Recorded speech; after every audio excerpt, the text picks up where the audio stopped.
Let's kick off tonight's tour, not with philosophers or kings, but with something far trickier: dating and romance in the Middle Ages. Forget everything you know about swiping right or nervously sending a 2 a.m. text.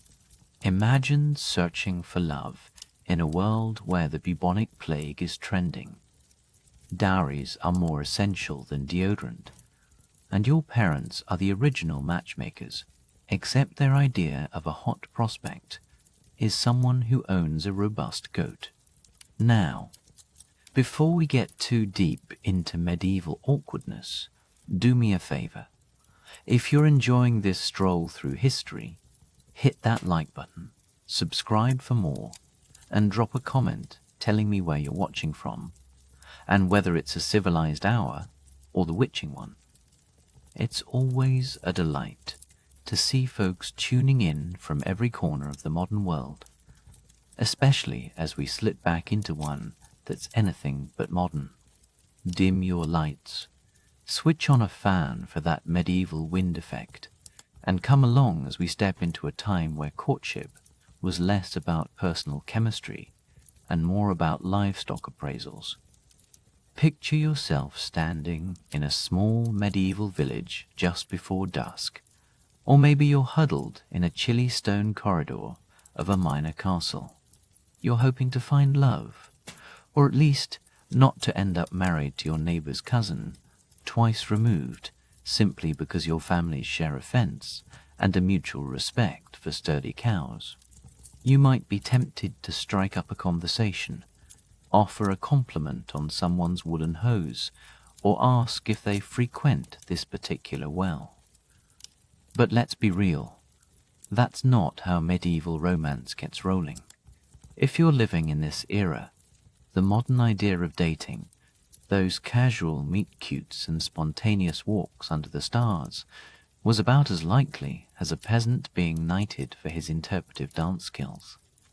Your parents, your feudal lord, and sometimes even your local abbot are already making all the big decisions for you, including who you'll marry, when it'll happen, and exactly how many sheep or acres it'll take to make it official. If you happen to be one of the nobility, congratulations. Your love life has probably been mapped out since before you could talk. You might be betrothed to someone you've never seen, whose family crest is more familiar to you than their face.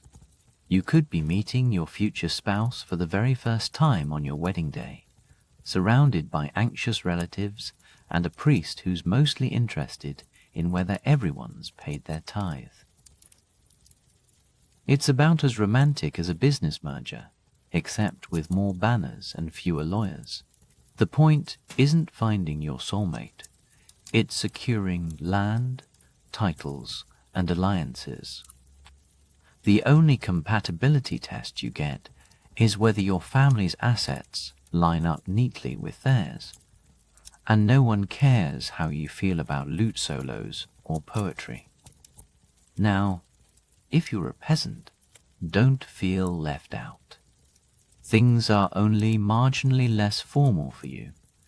Your family probably still weighs in on your romantic prospects, but now the metrics are even more practical. Maybe your parents have their eye on the neighbor's daughter because she churns butter with impressive efficiency. Or maybe they prefer the Thatcher's son because he can fix a roof without falling off more than twice a season. Either way, you're courting now, even if no one has bothered to ask you how you feel about the arrangement. Lucky you. The truth is, medieval folks felt romantic stirrings just like we do today, but those feelings came a distant second to survival, inheritance, and keeping the local priest from wagging his finger at your family. Falling in love before marriage, that's risky behavior, the kind that gets you talked about at the market. Falling in love outside of marriage, now you've crossed into full-blown scandal territory. Unless you're planning to become the tragic hero of a bard's tale, it's best to keep those fluttering feelings to yourself. Still, people dreamed. Maybe you scribbled a bit of clumsy verse on a scrap of parchment. Maybe you stole a glance at a certain someone across the muddy square, heart pounding in your chest. Maybe you even dared to fall for someone who hadn't been approved by your family's unofficial livestock consultant. But for most, that was where the story ended. You waited, you obeyed, and you tried not to make eye contact with the miller's apprentice unless you were ready to explain yourself to your entire family over supper.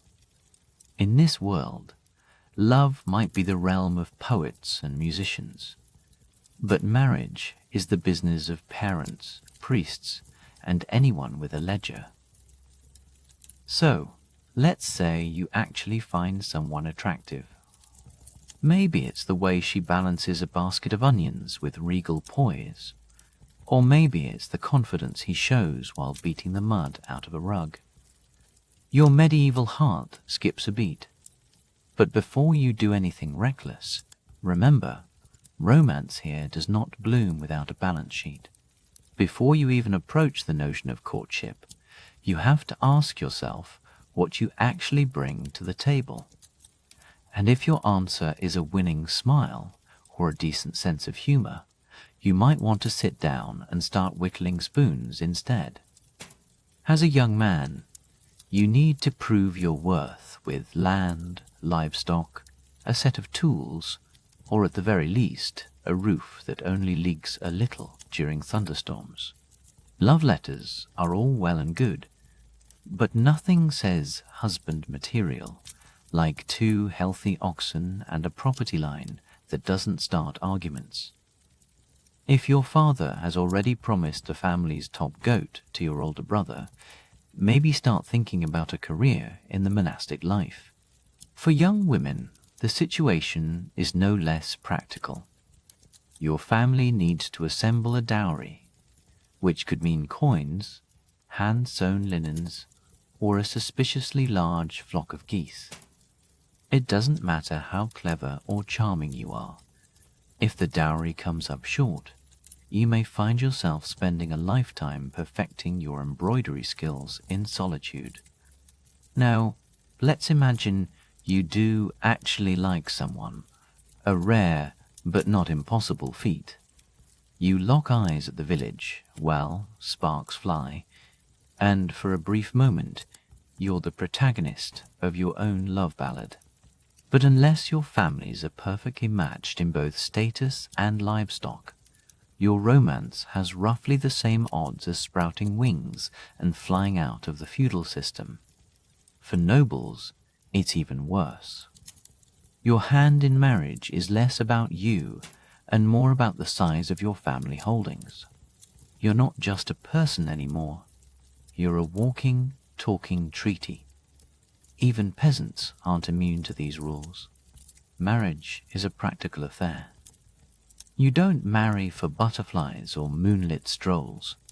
You marry because your pig pen is a strategic asset, and your parents have their eye on the neighbor's wheat field. Sure, you may dream of passion and poetry, but you settle for irrigation rights and a sturdy roof. Still, hope springs eternal. Sometimes you offer a modest gift, a carved wooden spoon, a handful of carefully picked berries, or maybe your best slightly chipped mug. If you're lucky, your affection is returned with a shy smile. If not, at least you've contributed to the local mud shortage. But the truth is, in medieval dating, economics is the real flirting. Love is just the bonus prize you hope your spouse grows into over time, like lichen on a northern wall. Now let's switch things up. Suppose you're not a goat-wrangling peasant or a noble whose romantic fate is sealed by a treaty. Maybe you're a knight, shining armor, impressive horse, and poetry skills that leave much to be desired. What's your love life like? Welcome to the bizarre and emotionally draining world of courtly love. This isn't dating as we know it. This is performance art. Courtly love was a noble pastime, equal parts flirting, suffering, and dramatic sighing, with very little practical application. If you're this kind of knight, you pick a noble lady, preferably one who's already married to someone else, because what's romance without a healthy dose of unattainability? And you vow to adore her from a safe, respectable distance. Physical contact? Absolutely not. That would ruin everything. Instead, you're expected to suffer gracefully. Maybe you compose a few overwrought verses about her silver laughter, or how her hair glows like the sun, which, in medieval terms, means she has hair and hasn't insulted your family in public. You might wear her colors at tournaments, pine from across the hall, or even challenge another knight to a duel if he so much as glances at her for too long. Meanwhile, the lady's job is to act as if she's flattered by all this commotion, while maintaining a level of cool detachment that would make a glacier jealous. Maybe she'll send you a ribbon or a polite note, but mostly she'll remain mysterious and just out of reach, the whole point of the exercise. Emotions run high, but actual contact is minimal. At best, you might receive a nod from across the great hall, or brush fingertips while passing the salt at a feast. Anything more, and suddenly you're not practicing courtly love, you're starring in a scandal, or, worse, an ecclesiastical inquiry. Nobody wants that, at least not officially. This entire setup only works if everyone involved remembers. It's mostly an elaborate charade, a medieval pressure valve for expressing longing, devotion, and creative angst, all without threatening the delicate balance of power and property. Was it dramatic? Constantly. Did it result in more poetry than practical arrangements? Always. But for those long, tedious nights between battles and banquets, courtly love gave you something to endure, someone to write about, and, occasionally, someone to write to. So, as we leave the medieval world's grand, muddy stage, let's take a moment to appreciate just how much effort it took to find romance when your family, your priest, and your local livestock appraiser all had a vote. In this era, love might be the stuff of stories, but marriage was the ultimate team sport, parents, priests, and politics all scrambling for the win, while young lovers just tried not to drop the basket of onions. Now, if you're wondering what happened when someone actually dared to follow their heart, maybe slipping a secret note or exchanging a token of affection, don't worry. That's exactly where we're headed next. So, you've got it bad for someone. Congratulations. Now comes the real medieval obstacle course. Imagine trying to show your affection in a world where brushing someone's hand without a battalion of chaperones practically counts as a marriage proposal. Welcome to the era's answer to romance, tokens. Think of these as the medieval equivalent of sending a text, only it takes 3 days, smells faintly of sheep, and is twice as confusing. Picture this. You're a young knight, hopelessly besotted with Lady Marjorie of, well, her family name is lost to history, but let's just say it sounds expensive. Picture this. You're a young knight, hopelessly besotted with Lady Marjorie of, well, her family name is lost to history, but let's just say it sounds expensive. You can't speak with her alone, and your attempts at poetry keep getting intercepted by her ever-watchful confessor. So what's your strategy? You send her a glove. or maybe an embroidered sleeve, because in the 12th century, nothing whispers, "I adore you," quite like mailing someone a piece of your own clothing. And if you're Lady Marjorie, you've just received a slightly damp, questionably scented linen sleeve you never asked for, along with the romantic duty of pretending you know exactly what it means. Is he declaring his love, asking for a token in return, suggesting a future full of laundry? Who can say?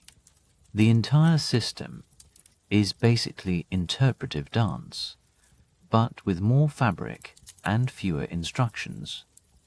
Women had their own moves too. Maybe a lady would bestow a ribbon, a lock of hair, or a dainty pendant. It was all very tender and sentimental, at least on the surface. Underneath, it was strategic warfare. Give a token to the wrong admirer, and suddenly you're spoken for by a man whose chief skills are brewing ale and losing at dice. Every token was a loaded message. A glove pinned to the chest, a ribbon tied to a sword hilt. Everyone in the room knew exactly what was going on, but no one would dare say it aloud. The more cryptic, the better. This was less about open communication and more about cultivating plausible deniability. Oh, this glove. Surely not from Lady Joan. It simply appeared on my pillow, lightly dusted with lavender, in a completely natural and inconspicuous way. For commoners, the tokens tended to be less embroidered and more practical. Perhaps a wood carving, or a handkerchief stitched during the odd hour you weren't busy churning butter. Still romantic, just with more calluses and a faint hint of barnyard about it. But tokens carried their own risks. Presenting one to the wrong recipient could ignite enough gossip to power a small village. Receiving a token you didn't want. Now you had to figure out how to return someone's sock with enough grace not to insult their family's standing. Yet, for all the social awkwardness, these tokens were loaded with emotion. They became the symbols of love in a world that left precious little space for it. So let's say you finally worked up the courage to try speaking to your beloved. Maybe you offer a flower or recite a snippet of poetry you definitely didn't lift from a passing minstrel. You're hoping for a quiet, meaningful exchange. Too bad. Here comes the medieval dating security detail. In this world, love is never blind. It's closely monitored by your mother, your priest, a cousin who specializes in eavesdropping, and sometimes all three, lurking at the edge of every conversation. Imagine being a young woman of marrying age. You never simply go out for a stroll. You're always accompanied by Margaret and her formidable aunt, who can spot a flirtatious glance at 20 paces. Even a quick trip to fetch water turns into a parade of supervision. Someone is always watching. It's less a date, more a covert operation. And if you're a young man hoping to court someone, don't forget to apply for approval from her family, her parish priest, and the local rumour committee. You show up at her home bearing flowers. Her father is conveniently sharpening an axe behind the door. Her mother stirs a pot that hasn't boiled since last Michaelmas. The village priest, who you're certain wasn't invited, just happens to be loitering nearby, muttering about temptation. The logic behind all this surveillance was simple. Protect virtue, preserve family honor, and absolutely prohibit any unsanctioned touching, especially before marriage, especially if you're alone, especially ever. Chaperones were deployed to monitor even the most innocent interactions. Group outings were supervised. Walks were monitored. Sitting together on a bench, only permissible if someone's grandmother is within earshot, knitting furiously and pretending not to eavesdrop. Of course, the church had plenty to say about courtship. Think of priests as the medieval equivalent of nightclub bouncers, but with longer sermons and more aggressive opinions on hand-holding. They gave regular lectures on proper conduct and penned endless treatises on the dangers of flirtation. That's right, clergy actually produced anti-flirting manuals. Picture some poor scribe copying these out by candlelight, while monks across the hall silently judge every poetic metaphor. Even letter writing wasn't immune. Some monasteries took it upon themselves to open love letters, screening them for moral content. Yes, divine censorship. Because the path to true love must first pass through the abbot's red ink. So if you plan on falling in love, you'd better get used to doing it quietly, and preferably while your entire extended family and a few saints are looking on. And so you find yourself in love, or at least as close as medieval society allows. It's mostly a mix of longing, confusion, and an impressive amount of pacing near windows. Maybe you've exchanged glances across a crowded feast. Maybe your beloved picked up your dropped handkerchief and didn't immediately toss it into the fire. The tension is monumental, but still, you can't speak openly. Chaperones, priests, and mothers hover at every doorway, acting as the emotional border patrol. What's left? The secret love letter. The most perilous piece of parchment since the king's tax notice. This is your moment to pour out your heart, but not directly, of course. Instead, you must cloak your feelings in layers of flowery, cryptic language. You can't just say, "I like you." No, you have to declare, "My soul is a wounded stag wandering the forest of your beauty, pierced by the arrow of longing." Naturally, this assumes you're literate, which, let's be honest, isn't a given. If you are, you pen your confession on vellum or the roughest parchment you can find. For those who are truly dedicated, you might dust it with flower petals or perfume. Use caution, though. History records at least one noble who accidentally used a love letter to wrap a salted herring and delivered it to the wrong recipient. They're married now.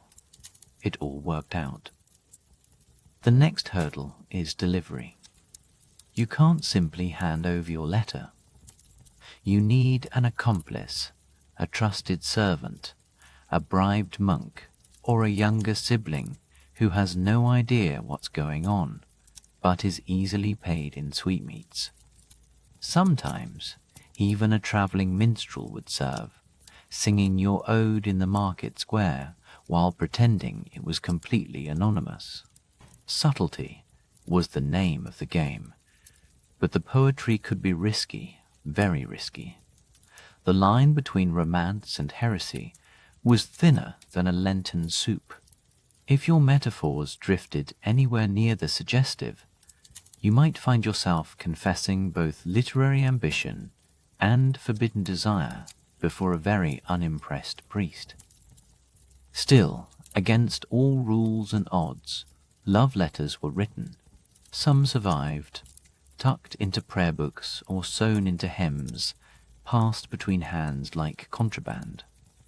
Some poems were copied and recited in secret, as thrilling and dangerous as forbidden wine. In a world where roles were rigid and supervision relentless, even a folded scrap of words could feel like a small revolution. So you write anyway. You risk it all. You press your trembling hand to the parchment and pour out everything you can't say aloud, hoping your feelings will make it through the gauntlet of chaperones and censors. Just remember, never sign your name too clearly. You want a love story, not a summons to answer for improper metaphors at the next church trial. And now, as our little tour of medieval romance sneaks past one more nosy chaperone, we approach the next display, where courtship goes public and the entire village gets involved. Finally, a break, a feast day, a harvest festival, a maple dance. At long last, a break from endless toil, a festival, a feast day, a rare moment when your existence isn't just work, prayer, and pretending you're completely indifferent to the blacksmith's daughter with the suspiciously shiny hair. Today you're permitted to flirt, though the permission comes with asterisks, only if no one notices, or if everyone notices but agrees to look the other way. Welcome to the medieval festival, where romance tentatively blossoms while every person you've ever met, including 3 chickens, watches you with unblinking judgment. Festivals were some of the precious few times when men and women could mingle, exchange laughs, and, if the stars aligned, make actual eye contact. There's music drifting through the air, enough ale to give a cow second thoughts, and inevitably someone strutting around with a flower crown like they invented confidence. Miraculously, you've never seen so many people pretending not to be miserable. If you happen to be a peasant, your best shot at impressing your crush involves winning the sack race, catching a greased pig, or juggling 3 stale bread rolls with an air of reckless bravado.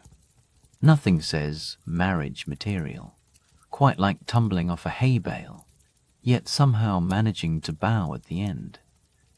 Dancing, though, that's your golden ticket, the one socially sanctioned opportunity for actual physical contact.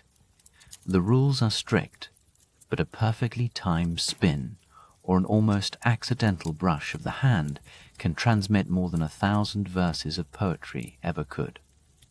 Take the maypole dance. It's basically a giant swirling pretext for coordinated flirtation, all wrapped up in ribbons and plausible deniability. If you're noble, your festival flirting looks entirely different. Less hay, more poetic ambition.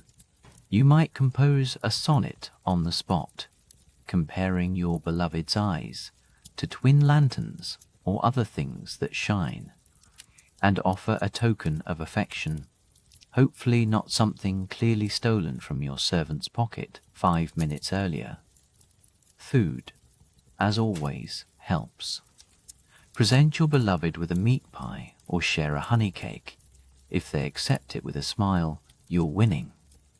If they hand it to their spaniel, you might want to start composing verses for someone else. But don't forget, every move, every sideways glance is under surveillance. There's always a parent lurking, a priest pretending not to notice, and a bard with a memory for scandal. One misjudged wink and your flirtation becomes next week's sermon illustration. For a few hours, though, you get to play pretend. Pretend that love isn't a transaction, that laughter isn't suspicious, and that a public twirl won't end in mandatory penance. Let's imagine you're not a knight, a noble, or a bard with an ego and a lute. You're just a regular villager. You wake up to the cows, sleep to the chickens, and spend your days ankle-deep in mud. You're not on the hunt for a soulmate who inspires poetry. You're searching for someone who can milk a goat without making it a 5-act drama. Welcome to peasant courtship, where romance is refreshingly practical, gestures are modest, and chemistry means you can survive winter together.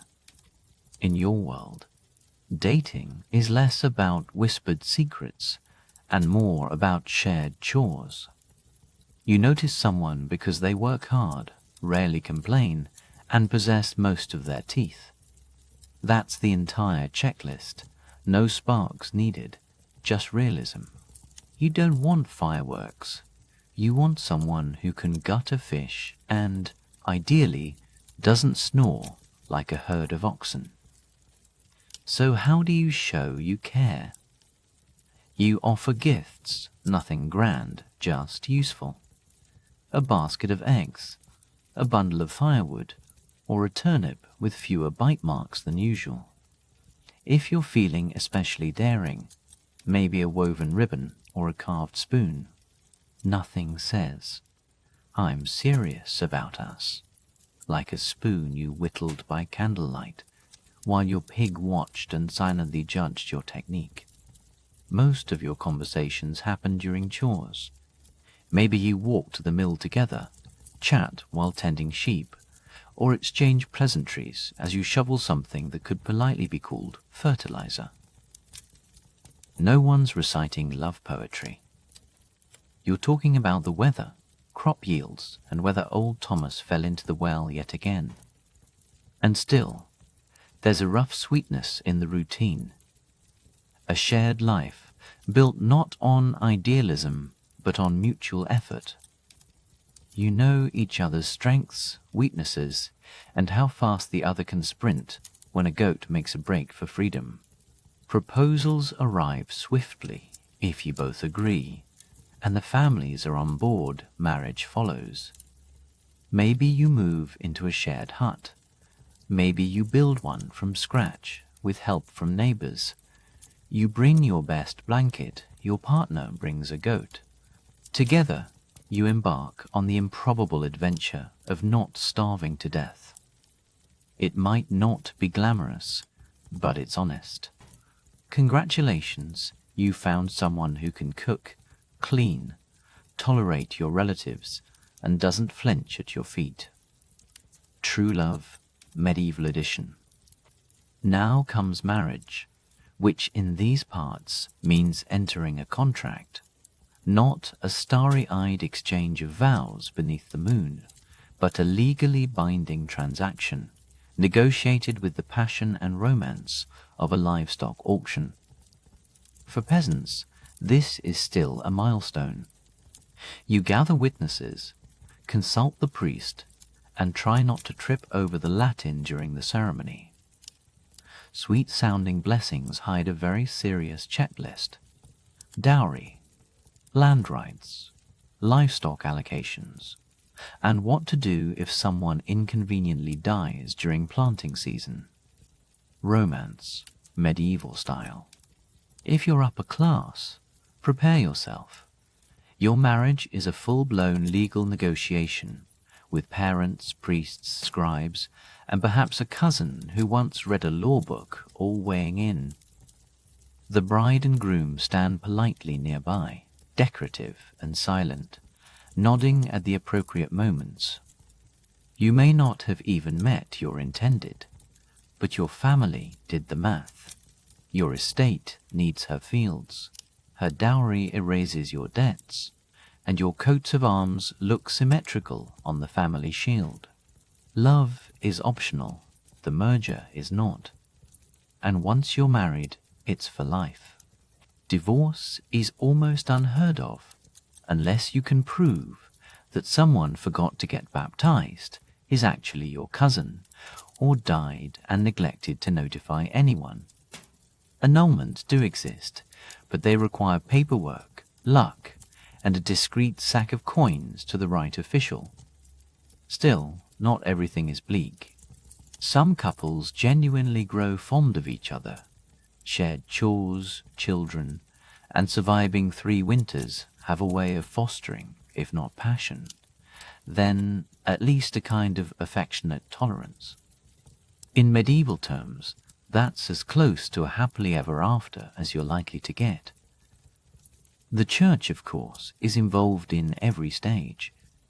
Marriage is a holy sacrament, one of the big 7, so you don't just marry for practical reasons.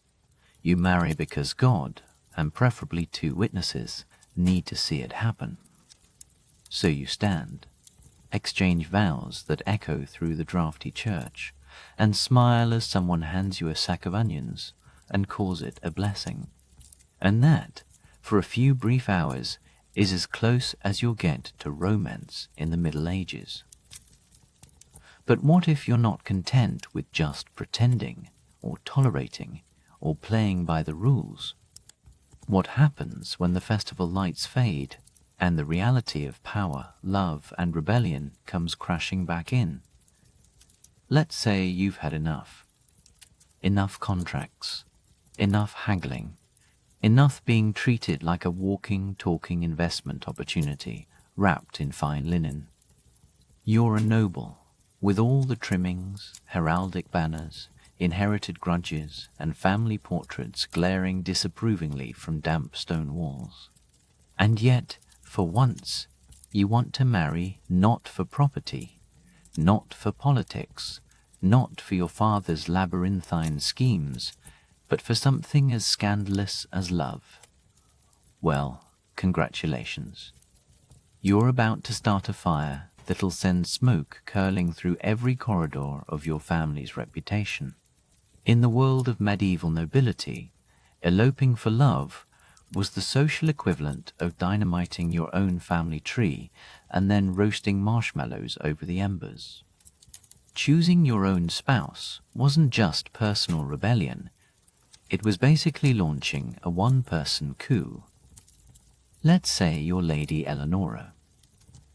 You're supposed to marry Lord Suborning von Estate Secure, a man whose most endearing feature is his surprisingly sturdy collection of turnip fields. But you, of course, have lost your heart to a penniless squire who, yes, smells faintly of horse and the wild promise of adventure. You meet him in secret, tucked away in shadowy stables, whispering sweet nothings that mostly involve borrowing his cloak and occasionally his boots. One day, spurred on by love and an ill-advised sense of drama, you vanish to a monastery where the abbot still owes your family a favor from that time with the sheep. There, you're married beneath questionable legal circumstances, attended only by a nervous monk and 2 very judgmental chickens. Back at the ancestral hall, chaos erupts. Your father threatens to besiege the groom's family orchard, using nothing but sharp words and a slightly rusty sword. Your mother is inconsolable, her tears soaking through embroidery hoops at an alarming rate. The local priest is beside himself, muttering about the sanctity of contracts, while the village gossips produce enough material for 3 epic poems and a small-scale puppet show. As for your daring groom, don't assume he's out of the woods yet. At best, he gets to keep both his bride and his kneecaps. At worst, he's looking at excommunication, or, as it was known then, the medieval equivalent of being unfriended by God and everyone else, followed by a fate so unpleasant it's usually discussed only in Latin. Still, sometimes, love managed to outwit the odds. If the scandal was too grand to be quietly swept under the rushes, the families might just throw up their hands and sigh, well, what's done is done. At least nobody died. Probably. And every so often, these romantic escapades became the stuff of legend. Ballads were sung, tales were whispered at feasts, and occasionally someone would claim to have found a lock of the bride's hair hidden in a pewter goblet. 2 nobles who married for love rather than duty, practically mythological. Of course, let's not over-romanticize things. Most noble marriages were about as passionate as a trade negotiation. But those rare, wild moments, moonlit escapes, vows whispered on cold stone stairs, rebellious hearts thundering against all odds, reminded everyone that love, inconvenient as it was, still refused to die out completely. So, the next time you feel dramatic for ghosting someone after a bad first date, remember, at least your love life doesn't require clandestine weddings, furious barons, or a horse tied to a rope ladder outside your window. Ah, medieval marriage. That sacred, solemn partnership between two souls and their respective livestock inventories. Because in these times, love was fine and all, but a dowry, that was the stuff of true passion. Let's say you're a young bride. You're not just getting hitched, you're being launched like a well-equipped economic barge. Your family assembles your dowry with the solemnity of a royal procession. Coin, cows, a little land, maybe a set of silver spoons if you're lucky. And, if they're feeling particularly optimistic about your future, a cow so placid it's basically a living dowry mascot. These treasures are delivered into the hands of your future husband, who greets them with a smile and a mental abacus clicking overtime. Now, switch perspectives. In some regions, the tables turn. It's the groom's family who coughs up the goods, a bride price. This transaction is less. Here's our precious daughter, and more. Here's a horse, a cloak, and 3 pigs. Now please relinquish your daughter's claim on our pantry. Medieval romance, you see, always comes with a receipt. But these exchanges weren't just about the livestock. They were about status, public perception, and strategic alliances.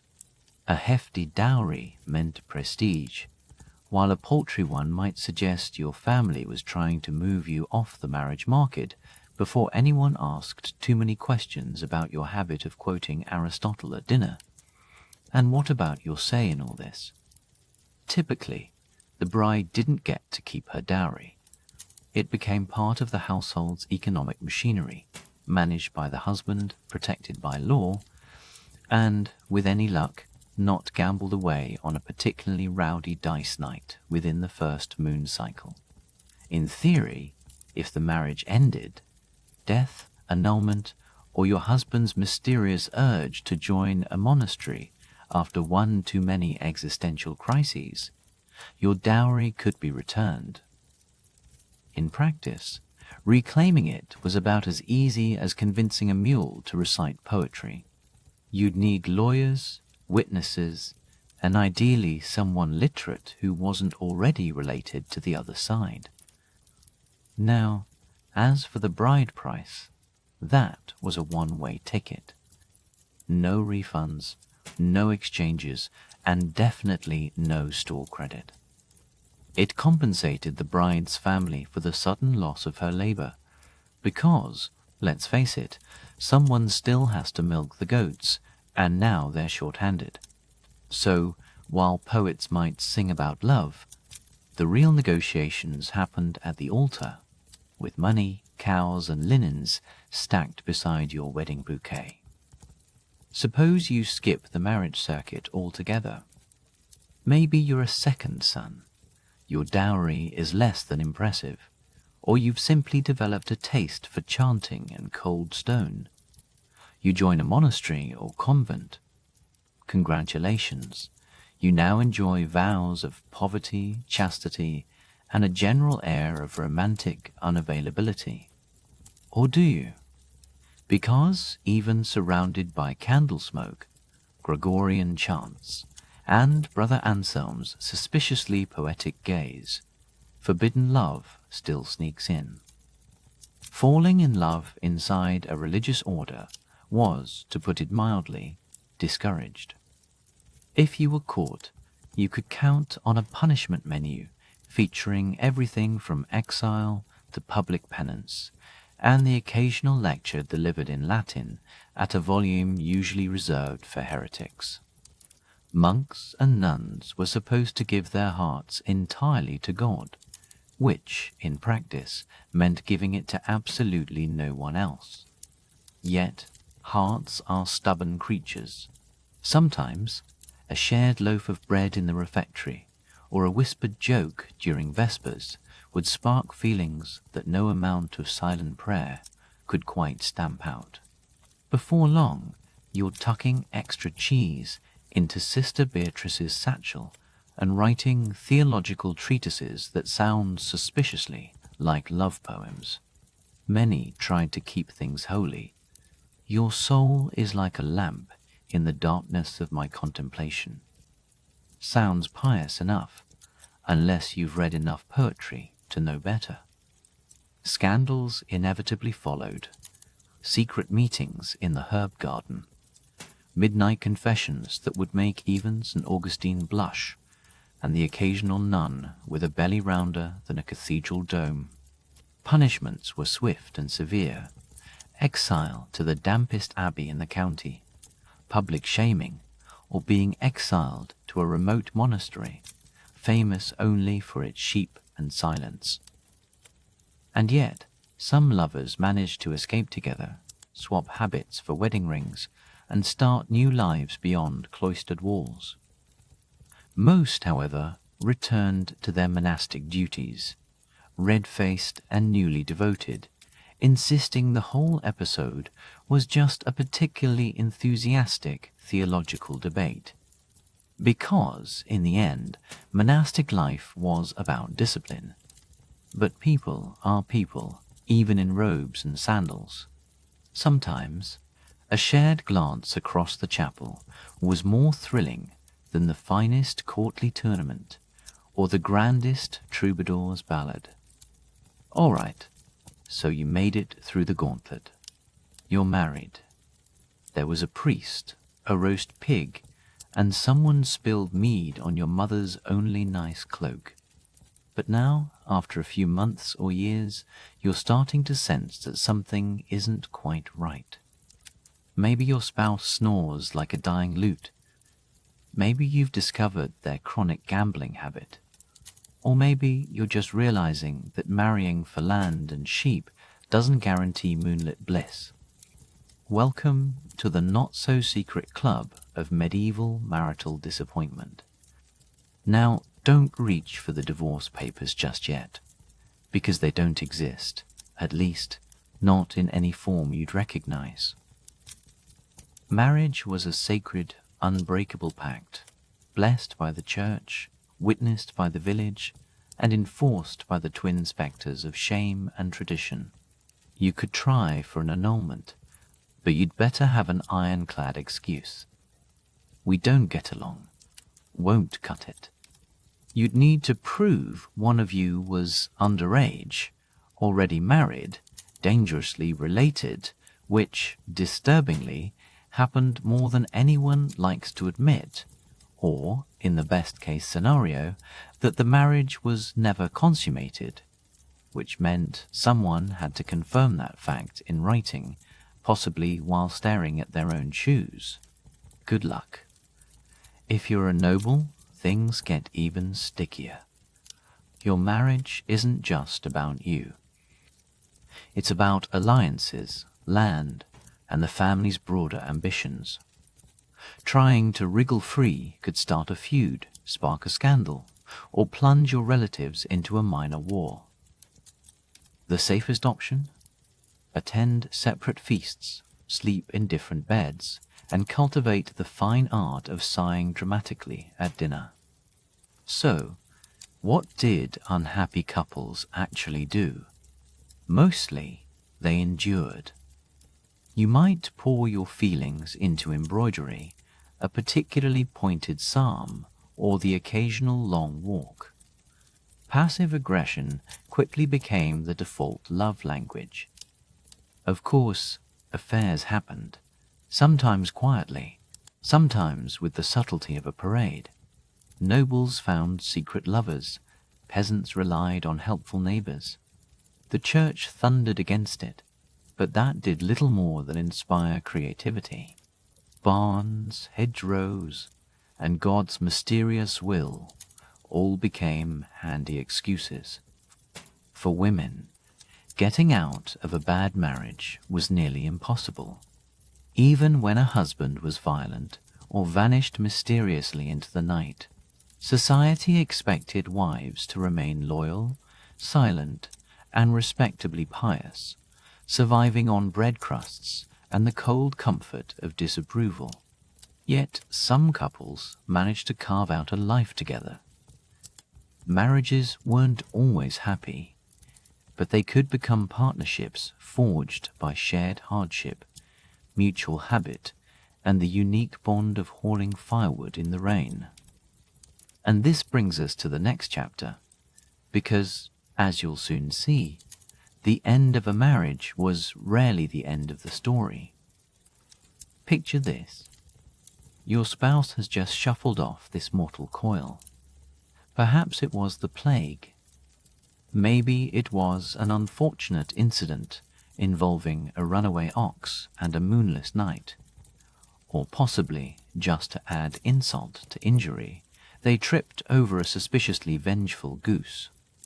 However fate struck, here you are, officially widowed and suddenly single in the Middle Ages. Now, the medieval dating scene, such as it was, cracks open for you like a slightly mouldy wheel of cheese. Here's the twist most people don't expect. Being a widow in medieval times could actually be a little bit liberating. Not wild dance on the tables, in your own castle liberating, but certainly freer than before. For women especially, widowhood often meant a surprising dose of independence. Suddenly, you're the one making decisions. You can manage land, haggle over rents, and even speak up in public without being instantly shushed by your late husband's uncle. And if you're still youngish, with a full set of teeth and a pulse, the prospect of remarriage comes knocking fast. Sometimes very fast, faster than you can say, "Please let me finish the funeral bread." Sure, there were mourning periods, black veils, sad faces, the whole 9 yards. But there was also the very practical instinct to survive. A widow with property and no husband was basically the medieval equivalent of a house with a for sale sign and a rumor of hidden gold in the cellar. Suitors would show up at your door with astonishing speed. Some were genuinely smitten, others just had a suspiciously intense interest in your dairy herd. Now, let's look at the other side. If you're a man and recently widowed, the entire village seems to conspire to get you married again. Because who else is going to cook, clean, keep your shirts mended, and wrangle the 12 children you somehow acquired along the way? So you start scanning the horizon. Maybe the baker's daughter, or that quiet, mysterious widow who brings unnervingly good mead to market every week. And believe it or not, second marriages could actually be, dare I say it, sweet. This time around, you're older, a bit more battered by life, and, crucially, you get to choose. No one's forcing you into a political alliance or trading you for 3 goats and a barrel of herring. You're picking someone to survive with, maybe even someone you genuinely like. Imagine that. Of course, there were rules. There are always rules. The church didn't love remarriages that happened too quickly. If you remarried before your spouse's grave was cold, you could expect some stern looks from the local priest and possibly a lecture about decency and the afterlife. And if you were a widow, you often had to wrestle with your late husband's family over dowries and inheritance. Nothing says fresh start like a shouting match with your brother-in-law over who gets to keep the butter churn. Still, second marriages were the norm, not the exception. Life was short, and those medieval winters were long, dark, and distinctly lacking in central heating. Very few people wanted to face them alone if they didn't absolutely have to. And yes, love could be part of the bargain. Maybe not the kind of love that inspires epic ballads or overwrought poetry, but something quieter, something built on shared memories, mutual respect, and the unspoken understanding that both of you had already survived a few rounds with fate. So, you light the fire, ladle out the soup, and give it another try. Not because life is perfect, but because you're stubbornly, wonderfully human. You've made it this far through contracts, courtships, chaperones, and possibly a dramatic barnside elopement. But before you tumble headlong into your next grand romance, you have to pause and ask yourself the most medieval question of all. Are you even allowed to love this person, cosmically speaking? Because, in the Middle Ages, love wasn't just a matter of the heart. It was a matter of the stars, the bones, and whether your grandmother had an ominous dream about beetles last night. Let's start with astrology. Yes, before you dared to kiss anyone, you might want to consult your local monk-cum-astrologer. Are your signs compatible? Is Venus spinning backward through the heavens? Was your beloved born under a moon that the villagers still whisper about? If the celestial verdict isn't favorable, better to fall for someone less astrologically doomed. Love is hard enough without planetary sabotage. Then there were birthmarks, those mysterious little splotches that could mark you as your soulmate's long-lost twin, or, with equal plausibility, their destined executioner. Superstitions were as bendy as a willow branch, and the church had its own labyrinth of rules. You couldn't marry your cousin, or your second cousin, or your fourth cousin's second cousin twice removed, unless, of course, you were wealthy enough to buy a dispensation, in which case family trees became remarkably flexible and a little bit blurry. So, before things got serious, you'd probably need to sketch out your family tree, then quietly erase a few twigs when nobody was looking. Social status was another colossal hurdle. If you were a noble, falling in love with a peasant was a scandal on par with streaking through the cathedral. Cross-class romance was rare, frowned on, and only acceptable if it could be retold as a tragic folk ballad after the fact. Let's not forget the omens. If a raven flew overhead while you were daydreaming about someone, that was a very bad sign. Drop a piece of bread at dinner while glancing at your crush. Congratulations, your union is now cursed. Some neighbor might even bury a charm beneath your doorstep, either to attract the right suitor or to ensure you never marry at all. Both options were in play. Love in this world was never just personal. It was mystical, communal, and subject to the opinions of everyone, the stars, the saints, the weather, and that eccentric woman in the woods who definitely wasn't a witch, unless you asked her opinion on love, in which case she probably was.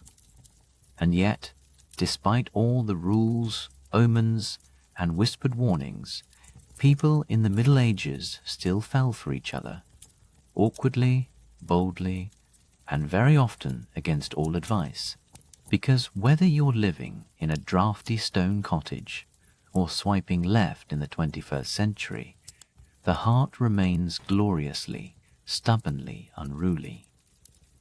Now, just as you're getting your head around medieval marriage and cosmic compatibility, let's step into a far more brutal love story. You've probably heard of Alexander the Great, maybe even Julius Caesar. But have you ever heard of the woman who allegedly chopped off the head of Cyrus the Great and dunked it in blood? That's right. Next up, the legend of Tamiris, warrior queen and living warning that underestimating women is hazardous to your health. Let's play a game. Picture the most legendary conquerors in history. Alexander, with his perfectly tousled hair and dangerously sharp cheekbones. Julius Caesar, making political power look like a toga party. Now ask yourself, how many stories do you know about a queen who didn't just beat a great king, but literally turned his head into a goblet of poetic justice? Meet Tomiris, the woman who made the steps tremble, and whose name should be uttered in the same breath as any so-called great. Not that she cared about thrones or golden scepters. Her palace was wherever the grass grew wild and the sky stretched forever. Her army was the wind, and her power came from the kind of authority that didn't need a crown to prove itself. Tomiris was queen of the Massagetæ, a patchwork of nomadic tribes who made their home on the vast, rolling steppe of Central Asia. Try to imagine a society that ran on horse archery, ritual feasts, and a justice system you could sum up as, "Don't cross us if you value your kneecaps." Now, among these fierce people, Tomiris became not just a leader, but a living legend. She wasn't handed power in some velvet-lined ceremony. She seized it, forged through grit, charisma, and that unmistakable energy that says, "Test me, I dare you." Her people survived brutal winters, endless migrations, and enemies lurking in every shadow. Yet even among such hardened souls, Tomiris stood apart, warrior, lawgiver, and ruler, in a world where women were expected to tend fires, not start them on the battlefield. She didn't rule behind a husband or under a brother's thumb.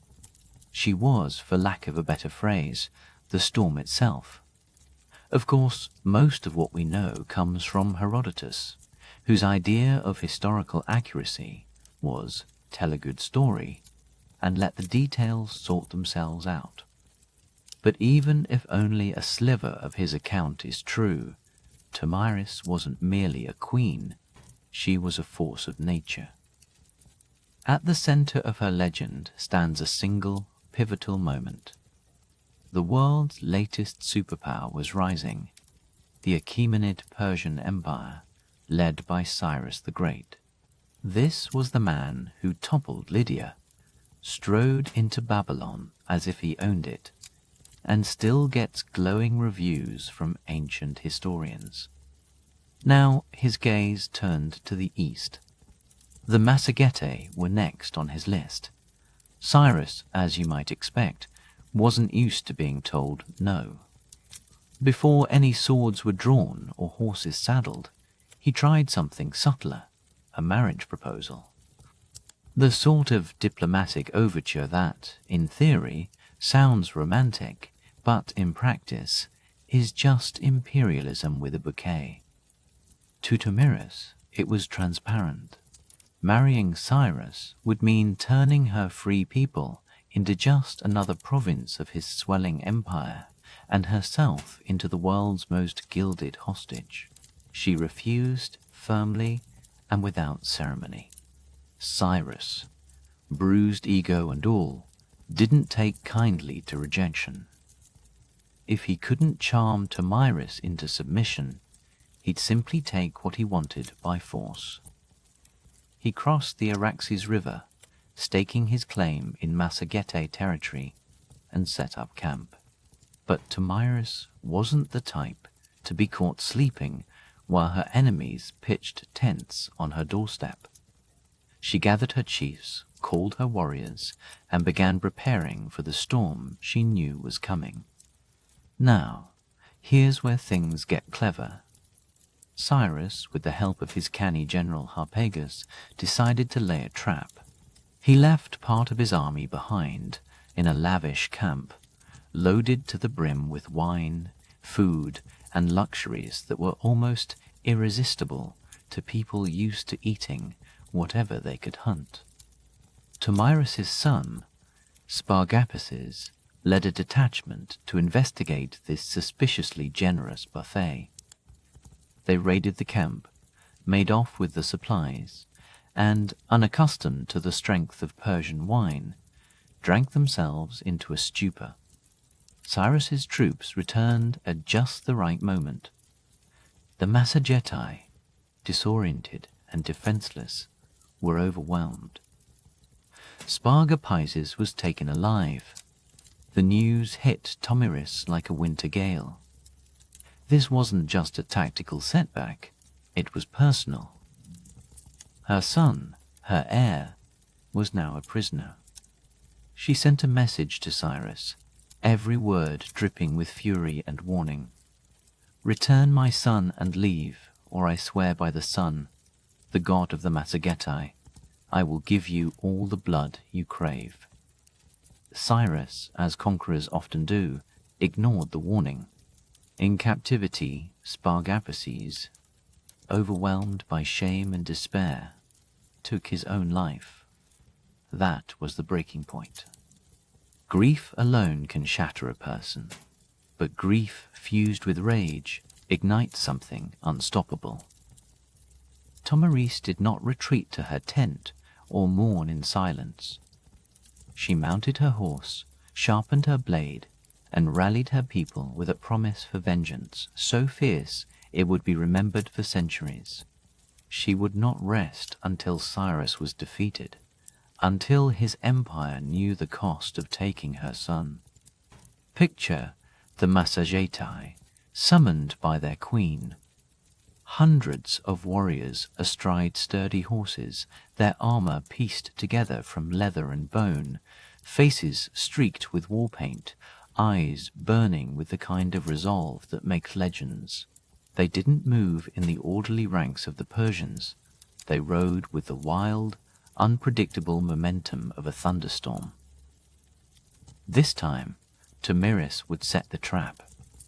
She had learned from Cyrus's tactics, studied his arrogance, and waited for her moment. The armies met, somewhere on the endless steppe, in a clash that Herodotus describes as one of the most brutal in ancient memory. Forget polished formations or grand speeches. This was chaos. Horses screaming, blades flashing, arrows flying in every direction. And at the center of it all, Tomyris herself. There was no silk-robed empress hiding behind the lines. Tomyris fought at the front, striking down enemy after enemy with a cold, relentless focus. She was not there to inspire from afar. She was there to win, to avenge, to destroy. When the dust settled, Cyrus the Great lay lifeless among the bodies.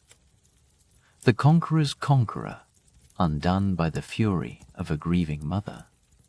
Tomyris, never one for half measures, ensured her message would echo through time. She ordered his body found, his head severed from his shoulders, and placed it into a wineskin filled with human blood. Leaning close, she is said to have spoken, her words heavy with meaning. "You thirsted for blood, now drink your fill." Did every detail happen exactly as Herodotus recounts? Probably not. But the truth behind the legend is almost beside the point. What matters is that Tomyris won. She broke the power of the greatest empire of her era, avenged her son, and ensured her name would never be spoken as a footnote. She became the reckoning itself. In the aftermath, the battlefield was eerily silent. Persian soldiers fled or lay dead, their king's ambition extinguished in the dust. Tomyris did not parade through captured cities or mint coins with her likeness. There were no self-indulgent victory feasts or imperial decrees. Instead, she stood over the body of Cyrus, her vengeance satisfied, but her heart still shattered. Victory, as she learned, is a hollow prize when bought with personal loss. The Massagetæ had achieved more than a simple military victory. They had toppled the world's most formidable ruler, and, with him, the myth of Persian invincibility. News of Cyrus's fall spread like wildfire. In Babylon, Egypt, and every Persian outpost, rumors churned. Cyrus, the man who had conquered empires, was dead, and not at the hands of another king or a rival state, but by a queen whose throne was the open grass, and whose power was born from unbreakable will. Yet Tomyris did not seize her moment to become an empire builder. No one minted her face in gold or carved her deeds into marble. She returned to her people as she always had, practical, unadorned, and focused on survival rather than glory. There were no war taxes levied, no grand designs for conquest. She did not try to claim the Persian throne or force her way into the chronicles of her enemies. Her justice was complete. Her son was avenged. The East would no longer be seen as easy prey. It's worth pausing here. Most rulers, fresh from such a victory, would have used it as a springboard to absolute power. Tomyris did the opposite. She seemed to care more about her people's independence than her own fame. And that, perhaps, is why her story slips quietly into the mists of history after this moment. There are no monuments or tombs that bear her name, no Massagetier ruins carved in stone. She fades from the record as elusive as the wind that once carried her warriors across the plain. For centuries, scholars have debated the truth of her story. Some say Herodotus embroidered the facts, that Cyrus died elsewhere, or that the wineskin of blood was a flourish too good to resist. But even the skeptics agree someone dealt Persia a wound they would never forget. And it wasn't a king or a general. It was a queen, a mother, a woman whose grief fueled one of history's most dramatic reckonings. Her legend didn't need to be etched in granite or written in royal decrees. It was carried by the wind, whispered across the grasslands. Because when the steppe storms roll and the wind howls, some still say you can hear her name, Tomyris, riding on the breeze. But to truly understand how she became such a force, you need to look beyond the queen herself. Her story is inseparable from the people she led, the world she came from, and the culture that shaped her into the legend we remember. And that's exactly where our journey heads next. To really grasp the legend of Tomyris, you need to step out onto the endless steppe with the people she led. Forget the marble columns of Athens, or the dusty grandeur of Babylon. The Massagetae were nothing like those civilizations. No gleaming palaces, no libraries of papyrus, not even a city square crowded with philosophers.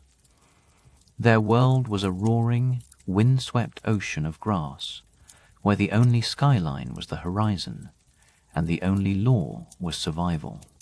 For them, the earth itself was a saddle, and movement was life. Picture it, a landscape so vast, even the most ambitious Persian governor would take one look and decide the paperwork really wasn't worth it. Herds of horses and cattle thundered across these plains, their value measured not in coins or ledgers, but in sheer muscle and speed. Children grew up clinging to the manes of ponies, learning to ride before their legs could reach the stirrups. Archery wasn't a leisure activity or a sport for the idle rich. It was as fundamental as breathing. Their bows were short, recurve, and brutally effective, designed to fire from horseback at full gallop. Armor? Think stitched layers of leather and overlapping scales, built for flexibility, not ceremony. These were people who hunted, raided, and fought as a way of keeping the world at bay. And here's the twist that would make most ancient Greeks spit out their watered wine. Among the Massagetae, women took up arms as a matter of course. Not a curiosity, not a scandal, just reality. Your neighbor, your aunt, your sister, all potential warriors in their own right. So when Tomyris stepped forward to lead her people into war, nobody gasped or clutched their pearls. She wasn't a woman pretending to be a man, or a rebel out to shock the elders. She was, quite simply, the best candidate for the job, sharper, shrewder, and more dangerous than anyone else. In fact, Massagetae society didn't just tolerate female warriors, it expected them. Strength and cunning were prized, but so was justice. Step out of line and punishment was swift, but it was fair, doled out by communal consensus rather than royal whim. Property was often shared, and leadership wasn't about bloodlines or fancy titles, it was about deeds. If you wanted to rule, you had to prove it in front of everyone. And when it came to religion, the Massagetae looked up, not around. They were sun worshippers, seeing in that blazing orb the ultimate judge. Tomyris herself, in her famous retort to Cyrus, swore by the sun, the master of her people. Breaking an oath was unthinkable, like challenging the heavens to a duel. This wasn't a society built on mythic exceptions. Tomyris was the rule, just turned up to 11. Fierce, unyielding, and principled, she didn't claw her way to the top despite being a woman. She rose because she embodied everything the Massagetae admired. Now, while the Persians relied on bureaucrats and paperwork, the Massagetae put their faith in freedom. And you can bet that when the clash with Cyrus finally came, that wild freedom proved a lot harder to conquer than any stone wall. Think about it. A people raised under a sky, with no ceiling and a wind that never took a day off. Submission just wasn't on the menu. But here's where the story takes a turn worthy of a Netflix historical drama. Everything we know about Tomyris, her epic showdown with Cyrus, the tragic loss of her son, and that infamous wineskin of blood, comes down to us through a single man, Herodotus. Now, Herodotus might be called the father of history, but let's be honest, he's also the father of the tall tale, the dramatic pause, and the suspiciously perfect quote. The man adored a good story, and if that story involved a queen serving up poetic justice to a world-conquering king, all the better. So, how much of Tomyris' saga can we actually trust? That depends on how much faith you put in a Greek chronicler writing decades after the fact, whose entire source network consisted of travelers, gossip, and second-hand reports from the fringes of the empire. To Herodotus, history wasn't just a record, it was theatre. Yet it's worth noting that, in a world dominated by kings and warlords, Herodotus went out of his way to spotlight a steppe queen who handed one of history's greatest conquerors his most humiliating defeat. That's not something you do unless the story has real staying power. But let's zoom out for a moment. Why did this particular tale echo through the ages? Simple. It had every ingredient a bard could dream of: a noble queen, a doomed prince, a clever enemy, a battle for the ages, and an ending drenched in vengeance and gore. If you were a citizen of ancient Athens, huddled around a fire listening to a traveling storyteller, Tomyris would stick in your mind, not because she wore a crown, but because she shattered expectations and toppled a superpower. Like all the best legends, Tomyris' story didn't stay put. Over the centuries, it twisted and grew. Medieval scribes reimagined her as a wild-eyed Amazon, a fearsome woman of the East. During the Renaissance, painters gave her a starring role in some of the bloodiest canvases ever produced. Picture this. In 1622, Peter Paul Rubens immortalized her, serene and composed, holding the severed head of Cyrus while courtiers gawked in the background. In another painting, she stands regal, unmoved, as Cyrus's head is dipped ceremonially into a golden vessel overflowing with blood. Subtlety, it seems, was optional. To European artists, Tomyris was a blank canvas for symbolism. Depending on who picked up the brush, she could be the embodiment of righteous fury, the savage nobility of the East, an ominous warning against pride, or a proto-feminist icon. Writers couldn't get enough of her either. Throughout the 18th and 19th centuries, Tomyris cropped up in plays, novels, and philosophical essays. Enlightenment thinkers debated her legacy. Was she proof that women could rule with wisdom and justice, or a cautionary tale of passion run amok? Whatever their conclusion, her story never left the stage. Yet, oddly enough, her own people left almost nothing behind. The Massagetae faded from the historical record, swallowed up or erased by the march of other nomadic tribes.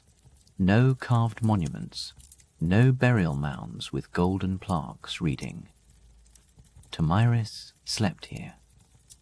Her memory survived almost entirely through the eyes of outsiders, and yet, like a ghost refusing to rest, she kept returning to the stage.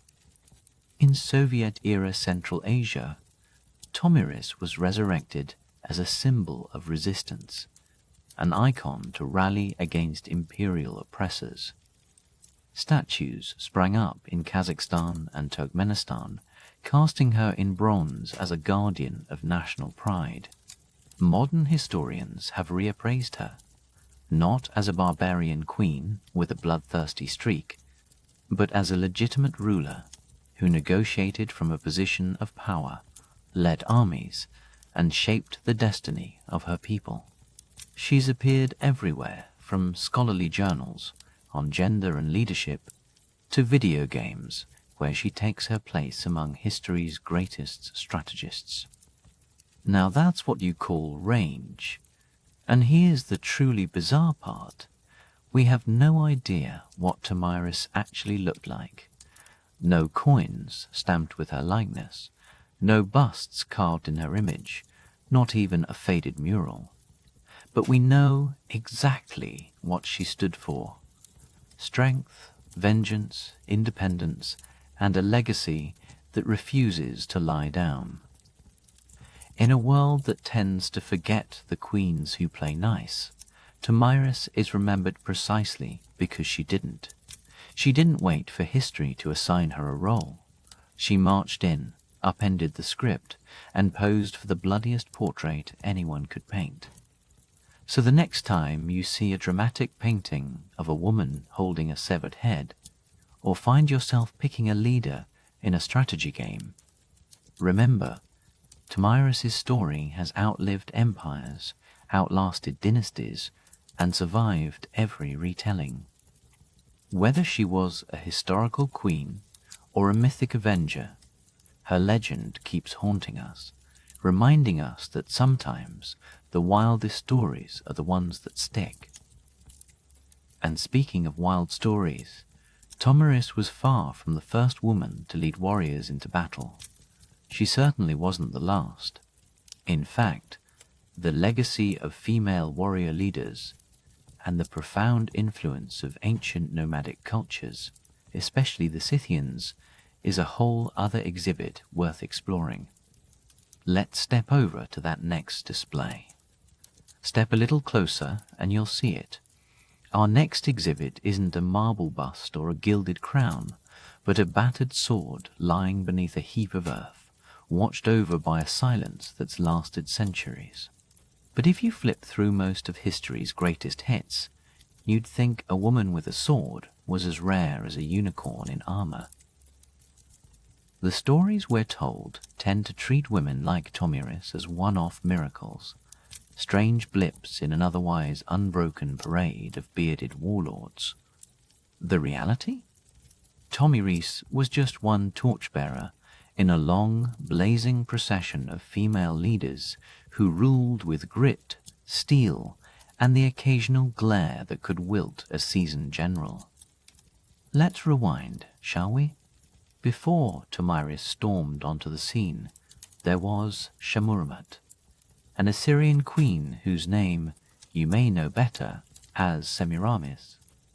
She's the woman who supposedly built cities, crushed rebellions, and inspired enough wild tales to leave future historians scratching their heads. The real Shemuramat ruled in the 9th century BCE, holding together the Assyrian Empire while her son grew into his crown. She didn't just stand in until the king returned from lunch. She governed, commanded, and, by all accounts, terrified her enemies. And while we're hopping timelines, let's gallop across the open steppes to the Scythians, the cultural kin of the Massagetai, Tomiris's own people. These were the original horse nomads, a people so entwined with their mounts that their children could ride before they could reliably put on their own boots.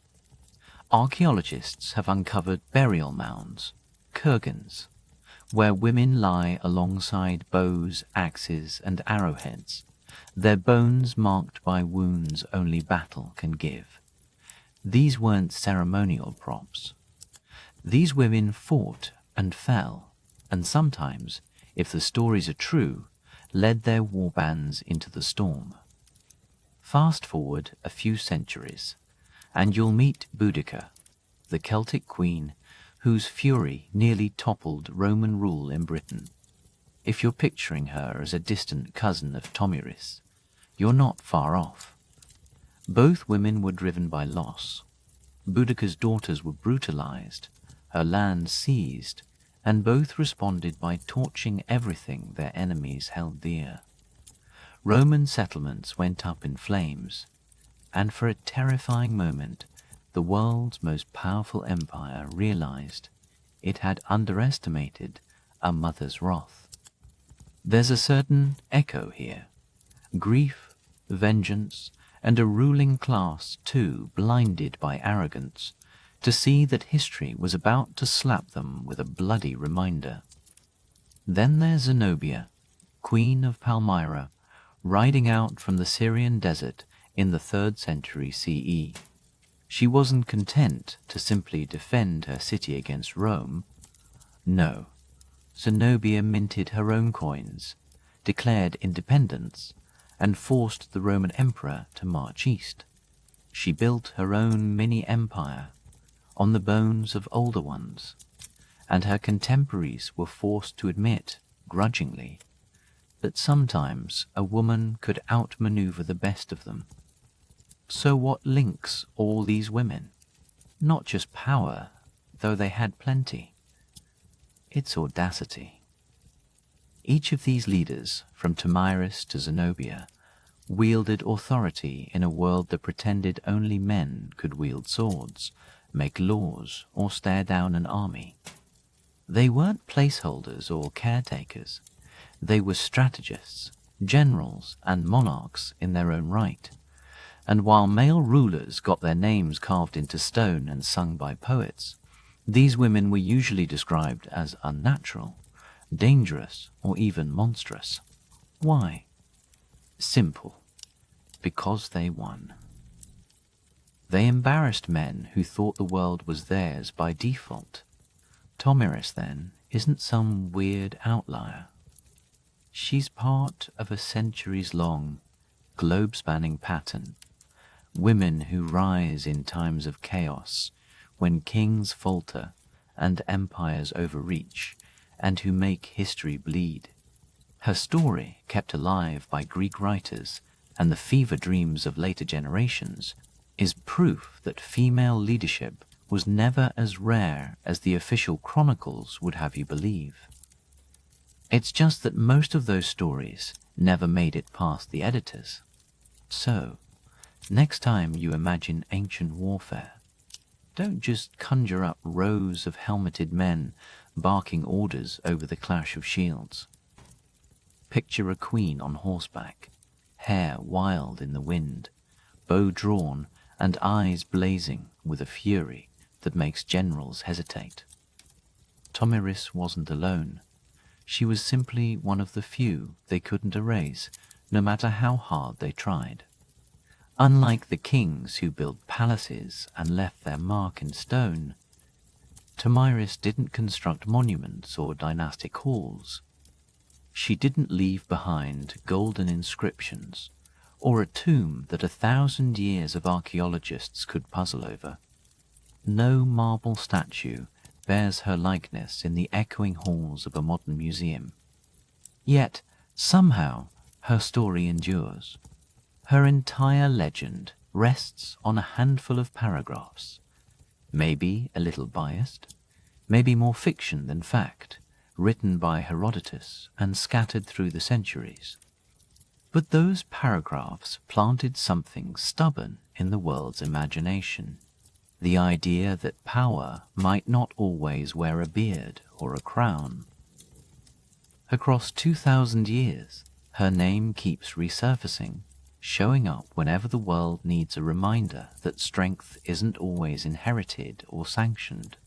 In Renaissance Europe, Tomyris became the noble savage, a warning to tyrants who thought themselves invincible. In modern Central Asia, she's a folk hero, a symbol of resistance against outsiders, an icon for countries still shaking off the dust of empires.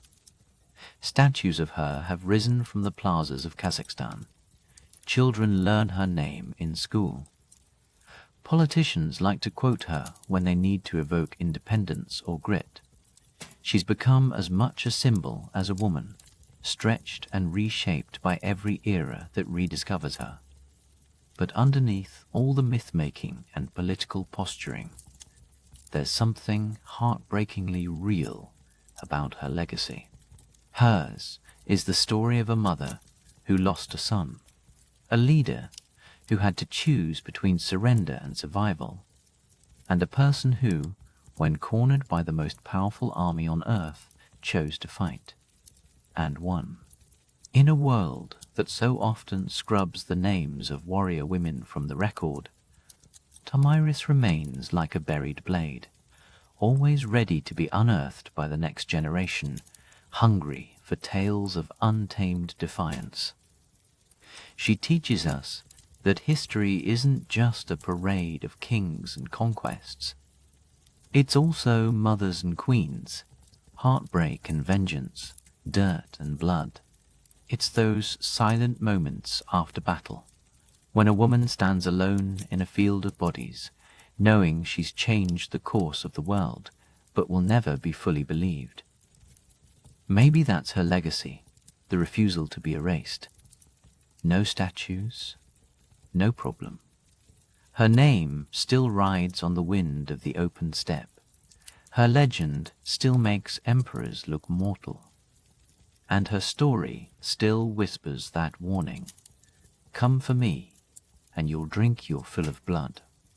So, the next time you hear about the downfall of some great king, or the collapse of an empire, ask yourself, who was waiting in the shadows, bow in hand?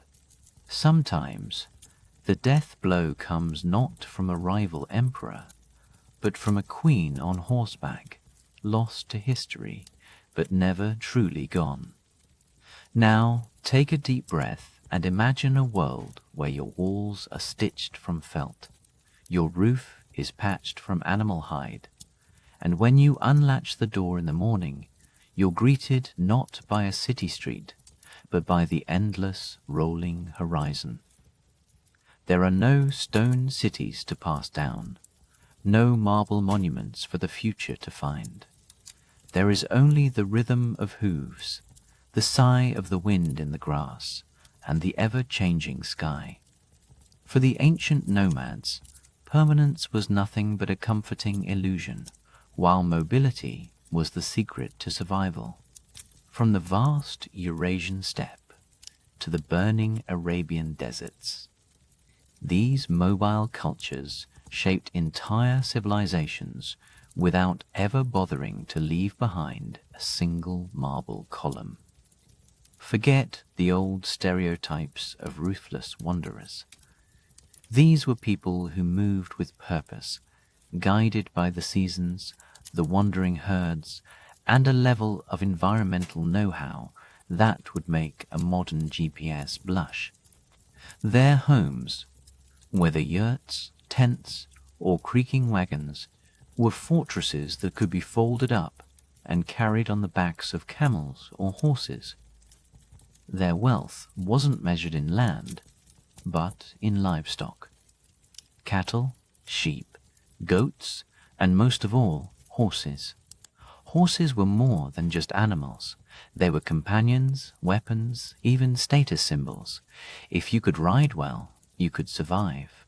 If you could ride better than everyone else, you could rule. But don't mistake all this mobility for chaos. Nomadic societies operated on complicated webs of clan and tribal loyalties, with leadership earned through courage, wisdom, or sheer charisma. Chiefs and khans weren't always born into their roles. They might be elevated by their people after a particularly rousing speech, a clever bit of strategy, or an act of daring on the battlefield.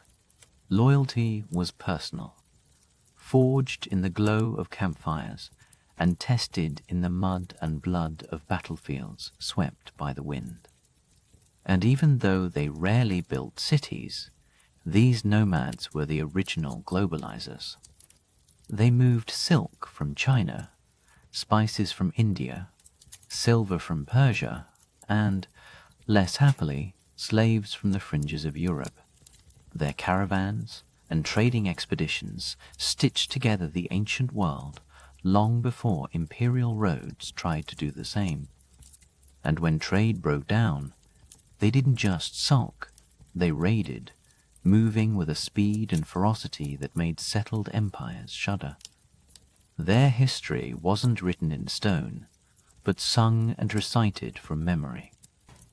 Elders and bards carried the laws, the legends, and the identity of the tribe in their stories, passing them down through generations.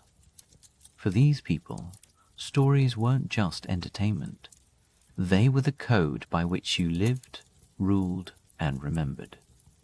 To the settled empires, these nomads were unpredictable, alien, and endlessly dangerous. But to themselves, they were custodians of freedom, masters of adaptation, heirs to the wind. They left behind few ruins, but every time they rode out, they redrew the world's boundaries in ways that left the mapmakers gasping to catch up. Long before Genghis Khan's armies thundered across Eurasia, the Scythians, those legendary horse archers, ruled the windswept steppe. From the 9th to the 2nd centuries BCE, these warriors dominated the land stretching from the Black Sea all the way to Central Asia. The Greeks, those grand chroniclers of the unfamiliar, saw them as wild, almost mythic barbarians. But the Scythians saw themselves as a people of freedom, vengeance, and pride, bound to the saddle and the cycles of the land. Their society revolved around violence and mobility. A Scythian boy could ride before he could pronounce his own name. Their weapons were built for the saddle, short, powerful composite bows, perfect for shooting on the run, curved swords, battle axes, and iron-tipped spears. And, Here's the part the old chroniclers missed or chose to downplay. The Scythian warrior was not always a man. Archaeological digs have turned up graves where women lay with weapons, their bones showing the same scars as any veteran fighter. These women weren't exceptions. They were part of the fighting force, their stories buried but not forgotten. Scythians didn't build cities, but their burial mounds, known as kurgans, have preserved their memory in gold, tattooed skin, embroidered garments, and beautifully wrought weapons. Their art is a swirl of animals, predators locked in eternal struggle, a mirror of life on the steppe. But these weren't just raiders. They were diplomats, mercenaries, and traders, especially with the Greek colonies along the Black Sea. They traded furs, grain, and slaves for wine, pottery, and luxury goods. Greek writers, famously both fascinated and horrified, told stories of Scythian customs, drinking the blood of enemies, using scalps as napkins, but also admitted their justice and loyalty to kin. Their religion was raw and animistic, gods of war, fire, and fertility. Rituals sometimes involved horse sacrifice or cannabis smoke, drifting on the wind. Their worldview was cyclical, tied not to land ownership, but to sacred movement and eternal return. Eventually, the Scythian storm faded, pressed by new nomads like the Sarmatians, and boxed in by the ever-growing empires to the south. But they left behind the blueprint for all steppe warriors to come, mobile, deadly, fiercely independent, answerable to no master, and loyal to no fixed home. They didn't write books. But when you see a horse archer silhouetted against the setting sun, that's the Scythian shadow, unmistakable, unforgettable. They were the storm that thundered before the empire. So, as we close this chapter, imagine the wind shifting across the grasslands, carrying the laughter and battle cries of those who refused to be rooted. Remember the queens who wouldn't be erased, the warriors whose names survive on the breath of the story. And as we step forward, keep your eyes open for the next campfire, the next legend, and the next civilization built on nothing but courage and the open sky. While the Sians ruled the grasslands, the Bedouins carved their legacy into sand.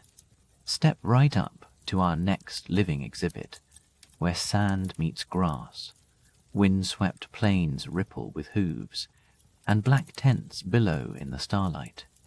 We're leaving behind gilded palaces and stone-walled fortresses for the world of the nomads. No velvet rope or museum glass could ever contain the ingenuity, grit, and drama you'll find among the Bedouins, the Mongols, and the enigmatic Sians. Let's start in the vast, shimmering deserts of Arabia, where the Bedouin, masters of survival, etched their story not on parchment, but in the shifting dunes.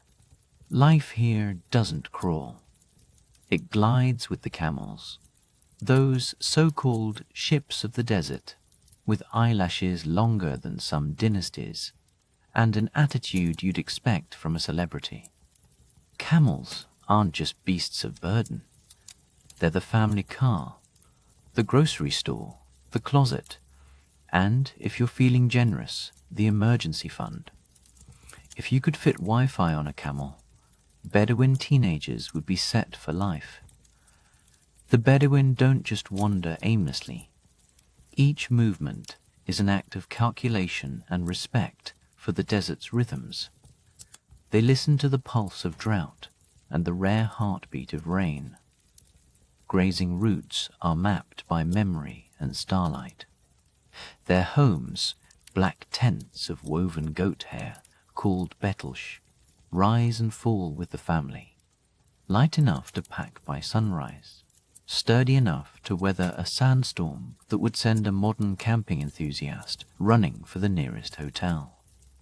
Everything in Bedouin life orbits the clan. Loyalty isn't just encouraged, it's the only currency that really matters. To betray your kin isn't just a personal failing, it's a cosmic one. Honor, or sharif, binds the tribe tighter than any rope. You could spark a blood feud with a single careless insult. But generosity, karam, is equally sacred. Strangers are welcomed with food and water for 3 days, no questions asked. Imagine dropping in on your neighbor for a weekend and being greeted with a feast, no forms to sign or awkward small talk required. It's hospitality on a level that makes even southern grannies look stingy. Warfare among the Bedouin isn't about grand battles or epic slaughters. It's the art of the raid, the gazu. These are fast, surgical strikes aimed at livestock and goods, not mass casualties. A successful raid boosts your reputation sky high. A failed one can leave a stain that lingers for generations. Picture social media, but instead of losing followers, your whole clan's legacy is on the line.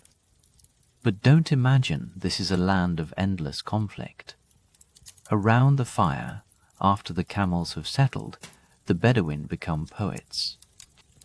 Verses swirl in the night air, carrying tales of heroes, shaming rivals, and cementing laws.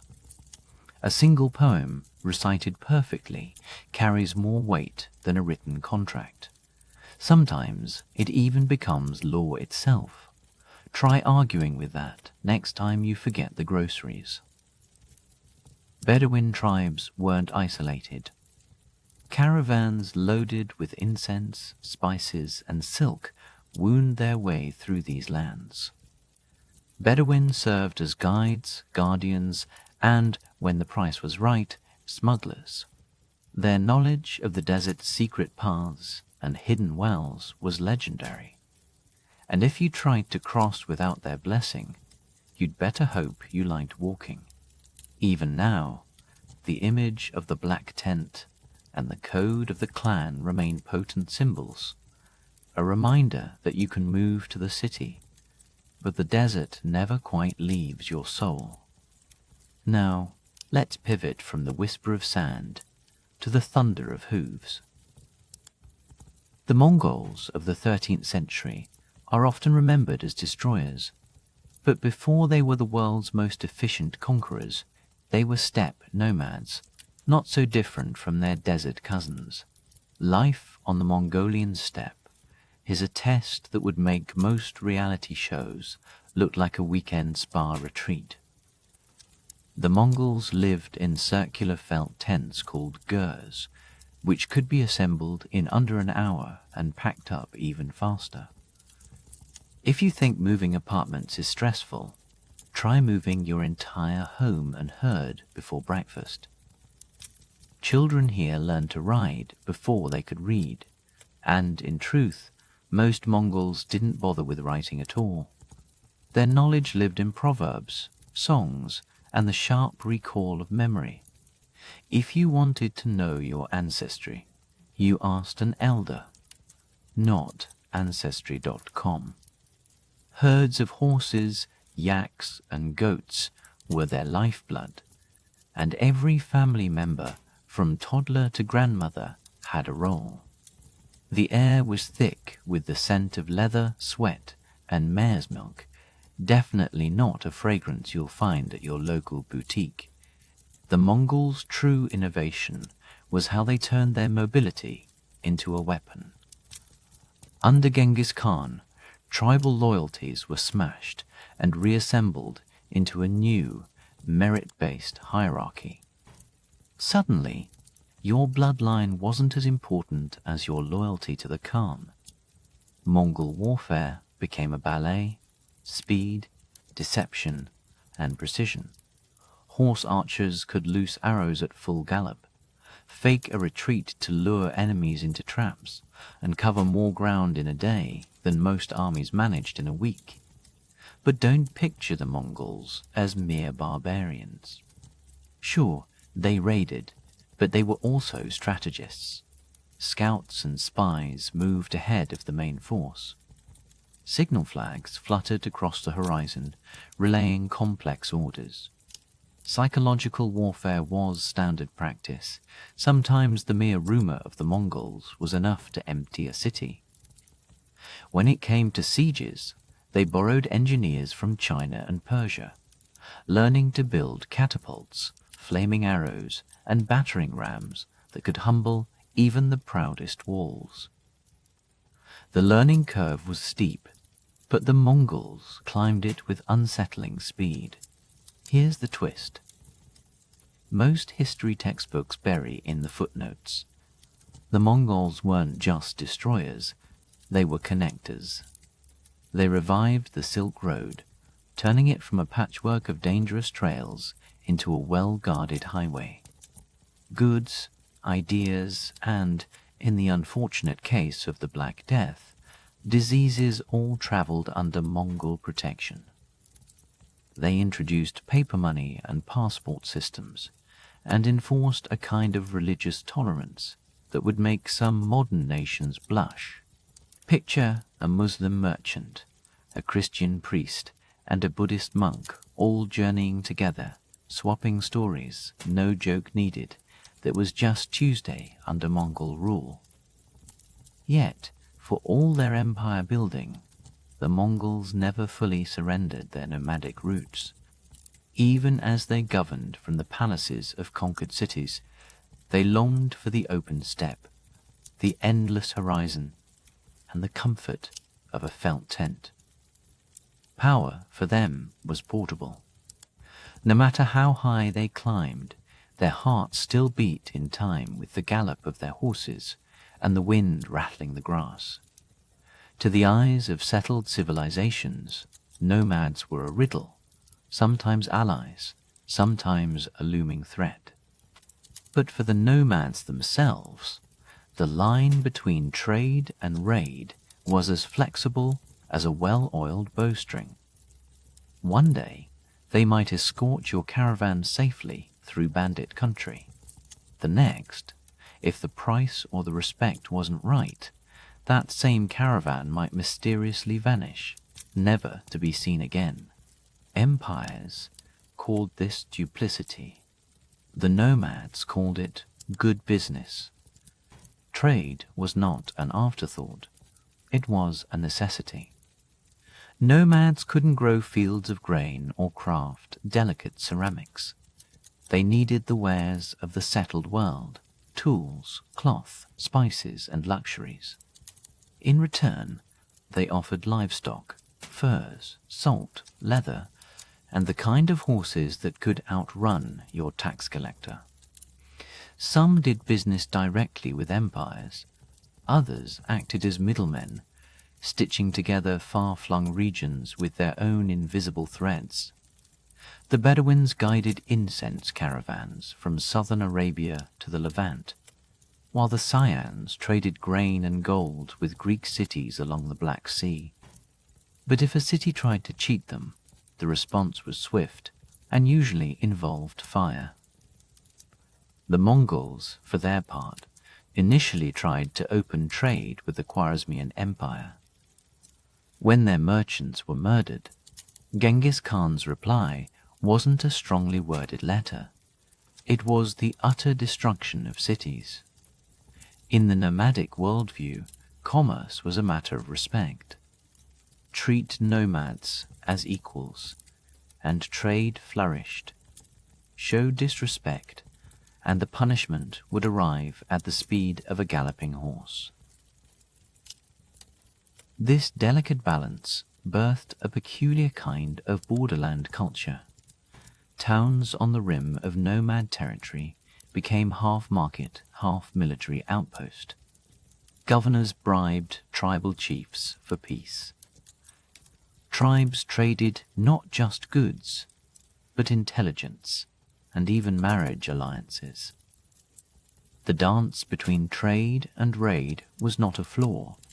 It was a clever adaptation, letting nomads influence empires without ever laying permanent claim to their cities.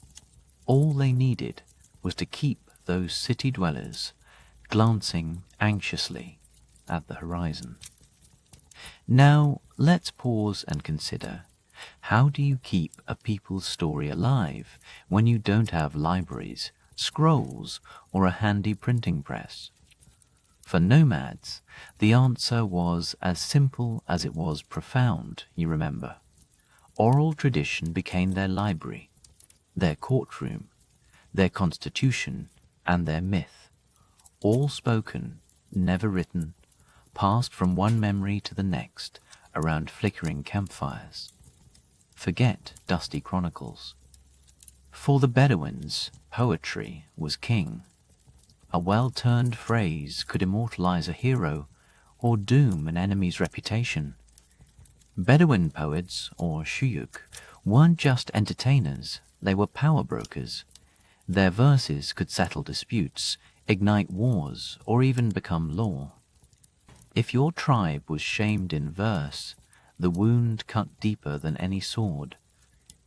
These poems weren't just idle amusements, they were living records, memorized and recited exactly, generation after generation, sometimes sung to the rhythm of camel bells and the sigh of the wind. The Mongols, too, cherished their oral histories.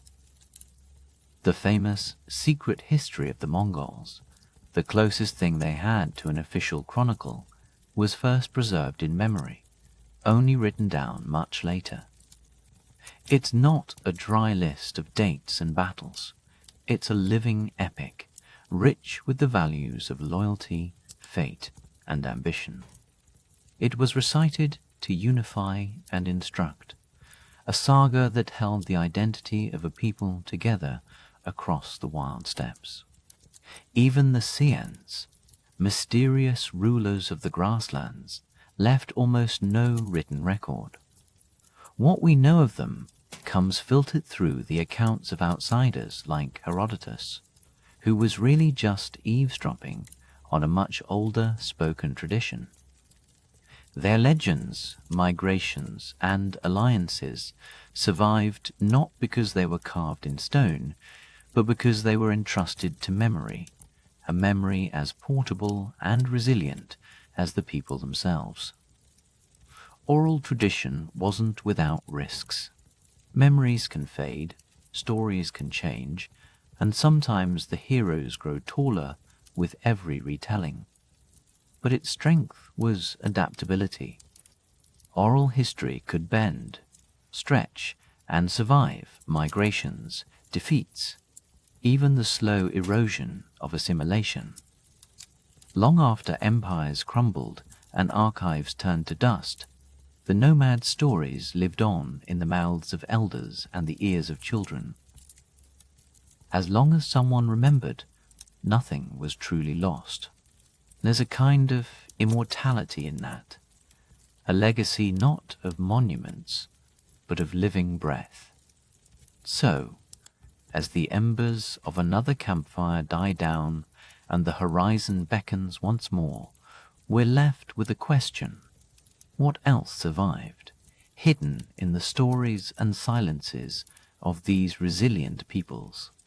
As we move forward, we'll explore how power, spirituality, and the force of women shaped not just the nomads, but the world around them, right up to the steel tracks of the American Transcontinental Railroad. Because while many ancient civilizations kept their women behind palace walls, in the world of the nomads, things were very different. Step with me now into the vastness of the steppe, where the wind never seems to rest and the horizon rolls on forever.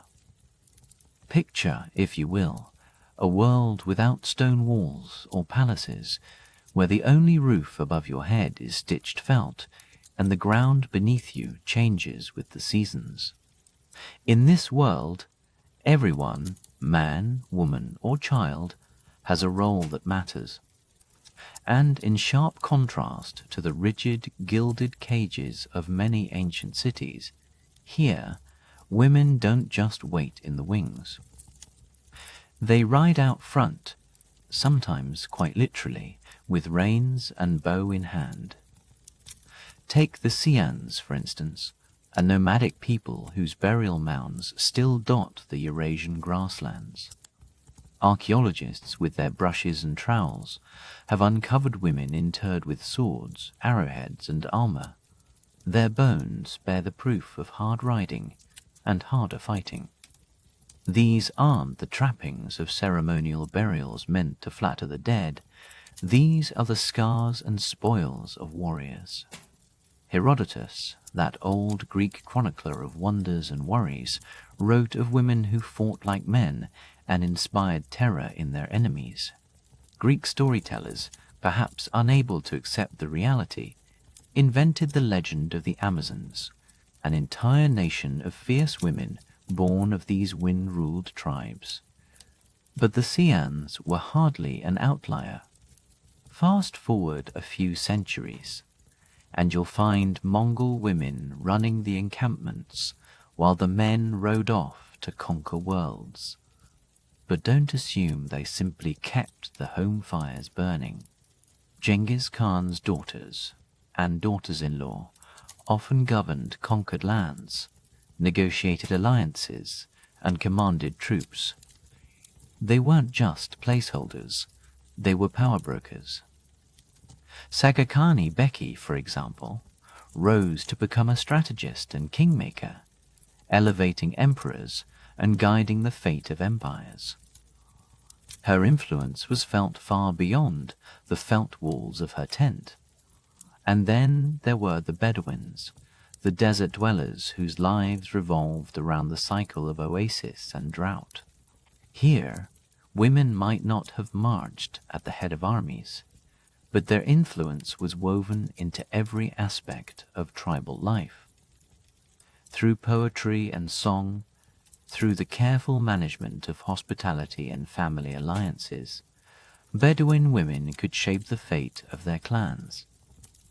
The tent was her domain, and a woman's ability to manage resources and maintain honor made her indispensable. In some tribes, a woman could initiate divorce, manage her own property, and own the camels that symbolized wealth and survival. No small feat in a world where a single camel could mean the difference between life and death. Their power wasn't just practical, it was spiritual. Across the vast sweep of the Turkic and Siberian steppes, women often served as shamans, the vital intermediaries between the living and the spirit world. These women were not kept at the margins. They were healers, spirit guides, and the trusted keepers of ancient wisdom. Their rituals and songs shaped the rhythms of daily life. In these societies, a shaman's drumbeat echoed louder than a king's decree. They weren't just tolerated, they were revered. The simple truth is that mobility demanded adaptation. When the camp had to move, everyone pulled their weight. If a man fell in battle or vanished on a trade route, there was no time for mourning behind closed doors. A woman stepped up, took the reins, handled the negotiations, or strapped on a sword. There was no ceremony, no fuss, just the recognition that survival trumped social convention. In the world of nomads, a woman might rock a cradle in the morning and lead a cavalry raid by dusk. Spiritual life in these societies was as fluid as their movements. Faith had no need for marble temples or golden altars. The sacred was everywhere, woven through the grassland, flickering in the fire, whispered by the wind. To a nomad, the gods didn't reside in distant heavens or behind locked doors. They rode alongside, ever present as the sky overhead. Animism was the common thread, a belief that spirits inhabited the rivers, the mountains, even the flames at the camp's heart. Every day was a negotiation with the unseen world. The wind was a messenger, the mountain a guardian watching over the tribe. Rivers and fires were alive with meaning. Among the Xians, as Herodotus described, worship centered on a vibrant pantheon tied to earth and sky. There was Titi, goddess of the hearth, and Papios, the sky god. Their rituals were not for the faint of heart. Sacrifices of horses, clouds of cannabis smoke, oaths sworn beneath open skies. No priests in embroidered robes, just warriors and shamans invoking the favor or mercy of the elements. Bedouin spirituality, before the rise of Islam, was equally woven into the landscape. They honored local deities and tribal idols, but above all, they revered the mysterious forces that animated windstorms and haunted the lonely rocks. The jinn, unseen spirits, were believed to inhabit the edges of vision and the corners of the desert. Poets and seers, believed to be touched or even possessed by these spirits, played a sacred role. Hospitality was more than custom. It was a spiritual act, a way to honor the divine in the stranger. Mongol religion, structured around Tangrism, saw the sky itself as divine. Tangri, the eternal blue sky, was not something to worship from afar. He was there, watching, judging, bestowing legitimacy on the Khans who ruled below. Genghis Khan himself claimed his right to rule came from Tangri, and at the heart of every tent, the sacred fire burned, connecting the living with their ancestors.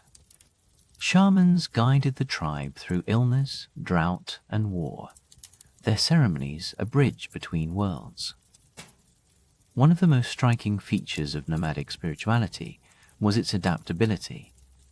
As these tribes encountered Buddhists, Muslims, Christians, and others, they rarely abandoned their old beliefs. Instead, they fused them together. Mongol emperors might patronize a Buddhist monastery on Monday, consult a shaman on Tuesday, and offer a sacrifice to Tangri by Friday. Bedouin chiefs could recite Islamic law and still whisper old prayers to the desert winds. Where settled societies built monuments to anchor the sacred, nomads carried it with them. Their gods traveled light, their rituals shifted with the wind, their beliefs flowed like the rivers beneath their horses' hooves. It's easy to overlook the impact of nomadic cultures, since they rarely left behind cities or pyramids for tourists to gawk at. But their influence is everywhere, scrawled in the margins of history. The Silk Road, the fabled artery of goods and ideas, was not the invention of merchants in distant capitals. It was made possible by the knowledge, the muscle, and the diplomacy of nomadic tribes. Without them, East and West might never have shaken hands. Empires feared them, and rightly so. Time and time again, the Xians, the Xiongnu, the Turks, and the Mongols shattered the illusion that cities and stone walls guaranteed safety. Mobility, it turned out, could outmaneuver any monument. Nomads weren't just conquerors. They were cultural bridges, carrying music, recipes, tales, and technologies from one world to another. Under Mongol rule, Chinese printing presses found their way to Persia. Arabic desert traditions shaped the early Islamic world, coloring its language, its law, and its poetry. Turkish nomads laid down the foundations that would become the Ottoman Empire. The paths they rode became the arteries of civilization, even as their empires faded into legend. Their legacy endures in surprising places. Modern horsemanship, oral storytelling, and the stubborn values of kinship and self-reliance all echo their way of life. But there's another lesson here, a warning written in the dust. No structure, no matter how grand or gilded, is permanent. The wind can erase borders overnight. Power doesn't need to be carved in stone to be real. Even today, though their numbers have dwindled and modern borders press in on all sides, nomadic peoples persist. Their traditions, hospitality to strangers, reverence for animals, stories that gallop through generations, are older than most nations. You can still find them, if you look, in the quiet corners of the world, tending herds, telling stories, and remembering what the settled have forgotten. So, as you wander through the halls of history, don't just stop at the marble columns or the gilded thrones. Look between the walls, under the open sky, where the grass bends to the wind. That's where the nomads lived. That's where history moved. Now, let's pivot across continents and centuries. Picture the American landscape in the mid-19th century, a place as wild and untamed as the Eurasian steppe, but with entirely different dreams. Cities and factories crowd the East Coast, while the West is a sprawl of mountains, deserts, and gold fever. Between these two worlds lies a stretch of land so vast and unforgiving that few dared cross it. Coast-to-coast travel was a gamble with fate, whether you braved the sea or the endless, perilous trails. But dreamers and schemers had a vision, a railroad that would stitch the country together, one steel rail at a time. With the Civil War raging, Abraham Lincoln signed the Pacific Railway Act in 1862, unleashing the ambition of two companies, the Union Pacific, heading west from Omaha, and the Central Pacific, pushing east from Sacramento. For every mile of track, the government handed out acres of public land and generous loans. The race was on, not just to bind a nation, but to claim land, riches, and a place in the history books. On paper, the Transcontinental Railroad looked like a marvel of progress. In reality, it was about to become one of the harshest construction projects ever attempted in America. Workers would need to blast through mountain ranges, cross endless plains, and endure every manner of hardship, searing heat, bitter cold, hunger, and fear. Tens of thousands of laborers, many of them immigrants, would be summoned to this colossal task. They would be glory for some, but suffering for many more. And for the indigenous nations over whose land the tracks would soon snake, this was not a dream of unity, but a warning of devastation. In 1862, it all seemed like a gamble, but within 7 years, two lines would meet in a barren Utah desert, and the country would never be the same. As we move forward, keep your eyes open, not just for the shining rails or the politicians at the ribbon cuttings, but for the people who laid those tracks, often invisible, often unthanked, but always essential. Because while the Union Pacific had the flat plains of Nebraska ahead of them, the Central Pacific faced a far more brutal challenge from the very start. The Sierra Nevada mountains. Step right up and follow me into one of the most chaotic, awe-inspiring, and, frankly, underappreciated exhibits in the Grand Museum of American Ambition, the construction of the Transcontinental Railroad. If you've only ever heard the schoolbook version, it probably sounded like this: intrepid engineers, visionary tycoons, and the unstoppable march of progress, all culminating in a golden spike and a handshake in the Utah desert. But, as with every good legend, the true story is far messier, a little grittier, and populated by people whose names didn't exactly make it onto statues or into the history books. So let's step off the velvet ropes and see what really happened behind the scenes. Picture the Central Pacific Railroad Company's starting line in Sacramento, California, back in 1863. Optimism is high, the sun is shining, and the only thing standing between them and railroad glory is the Sierra Nevada. Now, if you're imagining a gentle slope dotted with wildflowers, let me stop you right there. The Sierras are more like a colossal granite barricade dropped by a vengeful mountain god. Sheer cliffs, snow so deep you could lose a horse in it, and rock that laughs in the face of pickaxes. And to make things even more entertaining, nitroglycerin and dynamite haven't yet made their debut on the American stage. Every tunnel and trench will have to be carved with black powder, sledgehammers, and sheer human stubbornness. At first, Central Pacific's workforce is a patchwork of Irish immigrants and local laborers. But after a few weeks of enduring bone-chilling winds, unpredictable avalanches, and the kind of back-breaking labor that makes even the strongest think twice, most of them pack up and disappear. The job is simply too brutal. Enter the Chinese immigrants, recruited out of desperation and, let's be honest, a fair bit of prejudice from the company brass, who assumed these new workers would be docile and expendable. Instead, the Chinese crews turned out to be the backbone of the entire operation.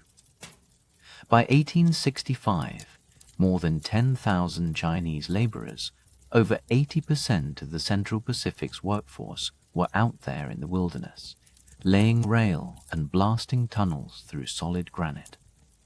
Their pay was less than that of their white counterparts. Their camps were more remote, their conditions more dangerous, and the racism they faced was unrelenting. Yet, day after day, they returned to the mountain, sleeves rolled, faces stoic. The work demanded a kind of heroism that rarely gets a mention in the history books. These men hammered, drilled, and set charges by hand, tunneling through mountains like ants through concrete. The infamous Tunnel Number 6, just the name sounds like a dare, would take nearly 2 years to complete. During the winters, snowdrifts towered 40 feet high, burying camps and forcing workers to travel between their shelters and the work site by way of vertical shafts dug straight up through the snow, like chimneys in a frozen tomb. The threat of death was constant.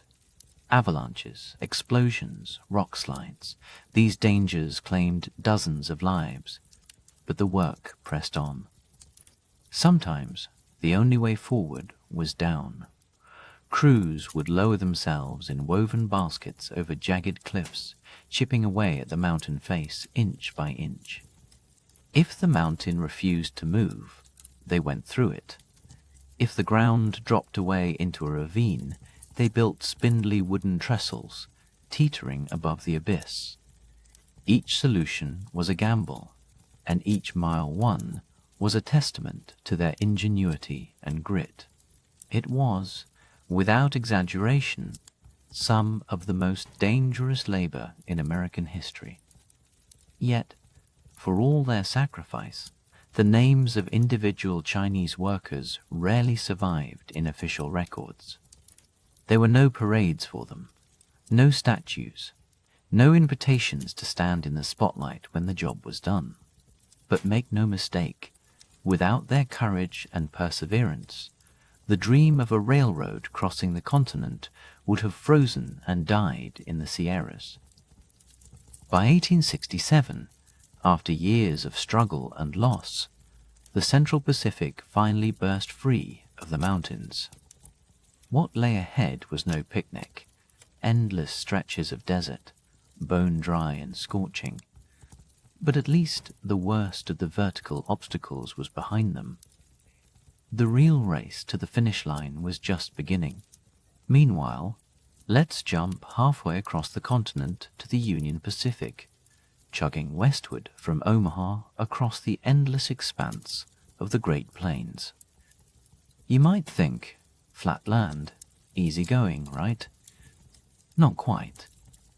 The difficulties here weren't so much about the geography as the people, politics, and the ever-present spectre of power. The Union Pacific's workforce was a patchwork too. Irish immigrants, recently freed African Americans, and a sizable number of former Union soldiers, many of whom were still haunted by the memories of the Civil War. These men were tough, desperate for steady work, and accustomed to hardship. On a good day, the crew could lay 2 or even 3 miles of track, a feat that seems almost superhuman. The openness of the plains allowed for speed, but it also left the workers exposed to the elements and to danger from another source. This was indigenous territory. The Pawnee, Cheyenne, Arapaho, and Lakota Sioux had called these plains home for generations, hunting buffalo and living in harmony with the land. For them, the railroad was not a symbol of progress, but an existential threat. The iron road cut straight through tribal hunting grounds, scaring off the buffalo herds and slicing through sacred spaces without a second thought. Surveyors staked their claims with little regard for who might already be there. The tribes saw what was coming, a tidal wave of settlers, fences, and soldiers that would displace their people and destroy their way of life. Resistance was inevitable. The Lakota, under leaders like Red Cloud, didn't just sit back and watch. They raided work camps, attacked surveying parties, and ripped up newly laid rails in the night. The U.S. government responded by sending in troops and building forts along the track, transforming the construction effort into a low-grade war zone. Laborers worked under the nervous watch of armed guards. For the railroad companies, this was just another cost of doing business. For the tribes, it was a fight for survival. Union Pacific pressed on, fueled by streams of federal loans and the hard-driving ambition of men like Thomas Durant. Temporary towns, aptly nicknamed Hell on Wheels, sprang up at each stop, bringing with them a swirling cocktail of gambling, whiskey, and violence. These were not places for the faint of heart. Workers lived in tents that barely held out the wind, and the nightly entertainment was often more dangerous than the work itself. Yet, for all of this chaos, the progress was relentless. By 1867, Union Pacific had reached Cheyenne, with the Rockies looming on the horizon. But the true mountain was political. How do you build a nation on land taken from others, and at what cost? Now, let's pause for a moment. When we talk about the Transcontinental Railroad, what images come to mind? Usually, it's the grand celebration, the golden spike, and a handful of dignitaries in top hats. But this myth glosses over the grueling reality. The real story was written in sweat and blood by thousands whose names are lost to history. On the Central Pacific, it was nearly 15,000 Chinese workers, most from Guangdong province, who braved explosions, blizzards, and relentless prejudice to carve a path through the mountains. They worked for less, lived in harsher conditions, and cooked their own food, often keeping themselves healthier than their white co-workers. Yet, when it came time for the final triumphant photograph at Promontory Summit, they were nowhere to be seen, not by accident, but by design. Over on the Union Pacific, the Irish made up a large portion of the workforce. Many had already survived famine and war in their homeland, only to face new dangers on the American plains, raids, starvation, and exhaustion. Their relief at the end of the day often came in the form of whiskey and raucous song in makeshift shantytowns. Their labor was indispensable, but their recognition was minimal. Formerly enslaved African Americans also found work on the rails, some seeking a better life as freed men. Their toil, too, was largely invisible in the public record. Laborers of color were exploited, paid less, and dismissed as easily replaceable. But the truth is, the railroad would have ground to a halt without them. And let's not forget, the cooks, blacksmiths, mule drivers, and supply haulers, each an essential cog in this great, clattering machine. None of them ever got their faces printed on currency or their likenesses carved in marble, but without their effort, the wheels of progress would have rusted in place. So why did they do it? Not for glory, certainly. For most, the railroad was a lifeline, a chance to survive, to send money home, or to chase the faint hope of a better future. They endured not because they dreamed of golden spikes, but because they had little choice.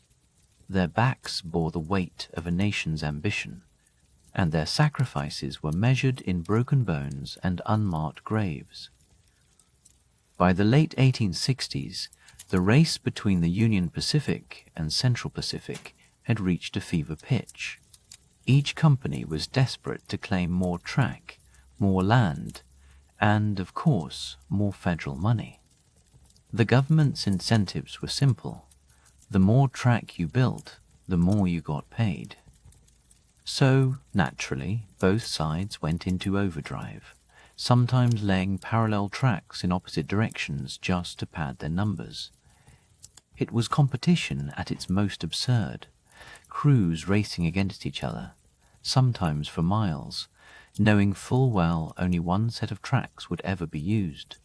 The Central Pacific, its workforce of Chinese laborers, now seasoned by years of hardship, set a record in April 1869, 10 miles of track laid in a single day. It's a number that still boggles the mind. Synchronized, relentless, and almost balletic in their movements, the teams rotated through grueling shifts with a precision that would make a modern orchestra jealous. Union Pacific crews, not to be outdone, drove their own men hard, fighting through strikes, supply shortages, and the occasional outburst from the ever-unpredictable Thomas Durant, who seemed more interested in stock schemes than steel rails. At last, the tracks converged in the windswept emptiness of Promontory Summit, Utah. Surveyors marked the spot. Locomotives from both companies rolled nose to nose, and executives polished their speeches. A special golden spike was forged for the ceremony, and telegraph wires were rigged to broadcast the sound of the final hammer blows across the nation. It was theater on a grand scale. But behind the spectacle, the truth lingered. The race had been as reckless as it was ruthless, and the scars it left on the land, on the people, and on the nation's conscience would last far longer than any speech or photograph. So, next time you hear the story of the golden spike, remember the hands that swung the hammers, the lives lost beneath the snows of the Sierras or the dust of the plains, and the unmarked graves that run parallel to the rails. The myth of progress is gleaming and triumphant, but the reality is always a little heavier, a little harder to carry. The railroads were built by those who bent history with their backs, not their signatures. They didn't do it for the history books, they did it because survival left them no other choice. And just as the dust began to settle and the rails finally met, the world paused to celebrate. But what, exactly, was being celebrated? The triumph of technology, the unity of a nation, or the quiet, steadfast labor of thousands, forever overlooked? In the next gallery, we'll step onto those very wind-swept plains where Promontory Summit became the center of the American universe on May 10th, 1869. Picture this.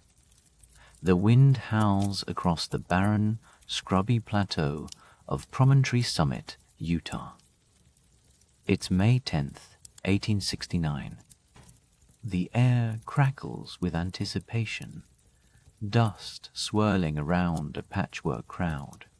Railroad workers with faces still streaked from weeks of labor, cigar-chomping executives in top hats, government dignitaries with starched collars, curious journalists balancing notebooks, and more than a few opportunists all jostle for a view. The scene at the center is nothing short of theatrical. A pair of locomotives, shining with fresh paint and pride, poised nose to nose, as if daring each other to blink first. On one side, the Central Pacific's Jupiter, decked out in bright colors and polished brass. On the other, the Union Pacific's number Ellen 19, its black ironwork gleaming under the hard western sun. Between them, a single length of rail awaits its final spike, and history holds its breath. The air is thick, not only with coal smoke, but with a sense of something grand and irreversible. At the very heart of this gathering, a glint catches the eye, a golden spike, lustrous and inscribed with a lofty prayer. May God continue the unity of our country, as this railroad unites the two great oceans of the world. It is less a piece of hardware than a symbol, shimmering with the weight of a nation's hope and hubris. Nearby, telegraph wires snake toward the ceremonial platform. In a clever twist of 19th century showmanship, each blow from the hammer will send an electric signal racing across the country, so that Americans everywhere can track the moment in real time. This is the 1860s equivalent of going viral. Leland Stanford, representing the Central Pacific and looking every inch the man who expects to be immortalized in statues, steps forward. He lifts the sledgehammer, and the crowd, both present and distant, holds its collective breath. In kitchens and parlors from New York to San Francisco, people cluster around telegraph stations, waiting for the clicks that will announce completion. The hammer swings. The telegraph clicks. Done. The signal leaps across the wires. Instantly, church bells ring out, cannons thunder, and cities break into spontaneous parades. It is as if the country's nervous system has been sewn together in a single glorious stitch. One moment, the continent is a patchwork of distant regions. The next, it pulses as one. For the first time, the vast chasm between East and West can be crossed not in months of bone-rattling misery by wagon or ship, but in a mere 7 days by rail. It's a feat that would have sounded like sorcery to anyone living just a generation before. The United States, raw and bruised from civil war, suddenly stands up straighter. The message is clear. This is no longer a precarious patchwork of states. This is an industrial nation, welded together by steel and steam, ready to stride into the modern world. But if you pan your gaze from the center of the spectacle, away from the speeches, away from the men in frock coats gripping their ceremonial hammers and cigars, you'll notice who is missing. None of the Chinese laborers who laid most of the Central Pacific's track through the mountains and deserts are anywhere in sight. Their sweat and skill made this moment possible, yet they are not invited to the photograph, nor are they even mentioned in the official accounts. Likewise, Irish immigrants, freed black men, native guides, and every other marginalized worker are kept outside the frame, invisible in the moment of triumph. Instead, history's lens captures a group of well-fed men congratulating themselves.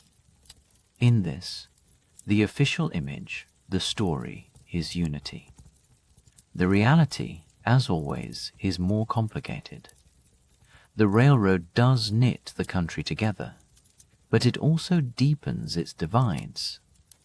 The joining of the rails is celebrated as a national marriage of East and West, yet it sharpens the fault lines between races, classes, and cultures. The golden spike unites markets and mobilizes armies, but at a tremendous human cost. The photograph from that day captures the official version, but the real story is buried under every length of track, every hammered tie. In the days and weeks that follow the ceremony, the impact of the railroad ripples outward with astonishing speed. The American economy, once a sluggish beast, suddenly surges awake. Overnight, the United States morphs from a pair of awkward coastal cousins, separated by a wilderness, into a single economic body, pulsing with possibility.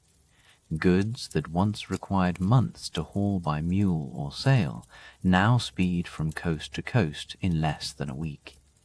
Wheat, corn, and cattle from the Midwest are whisked to mining camps in Nevada or the hungry mouths of San Francisco. Manufactured wares from eastern mills flood in the opposite direction, filling general stores in towns that didn't exist 6 months before. The oxen and Conestoga wagons of pioneer legend are replaced by the shriek of whistles and the steady chug of pistons. Along the line, towns sprout almost overnight, some destined for greatness, others doomed to vanish if the tracks shift elsewhere. Each new outpost hums with the rhythm of arriving trains, the clang of hammers, the bustle of commerce. Some will become thriving cities, others will fade into ghostly silence, their boom just a blip in the story of expansion. But every one of them owes its existence to this steel artery now threading the continent. The railroad's appetite is insatiable. Iron foundries, coal mines, and timber mills explode with demand, feeding the construction of rails, bridges, and locomotives. Jobs multiply, though the best rewards are reserved for the few at the top. Railroad barons and steel magnates amass fortunes. Bankers grow ever plumper, and a new breed of entrepreneur rushes to open hotels, saloons, and supply stores wherever the trains might stop. Mail zips across time zones in days, not weeks. News, scandal, war, opportunity travels at the speed of steam and wire. For the first time, the federal government has a tangible presence everywhere the rails reach, able to deploy troops, enforce policies, and assert authority from the Atlantic to the Pacific. And what of the people? The railroad doesn't just move goods, it transforms lives. Immigrants who once landed in New York, bewildered and searching, now see a path westward, straight to the gold fields, orchards, and open ranges of California, Oregon or the wild western territories.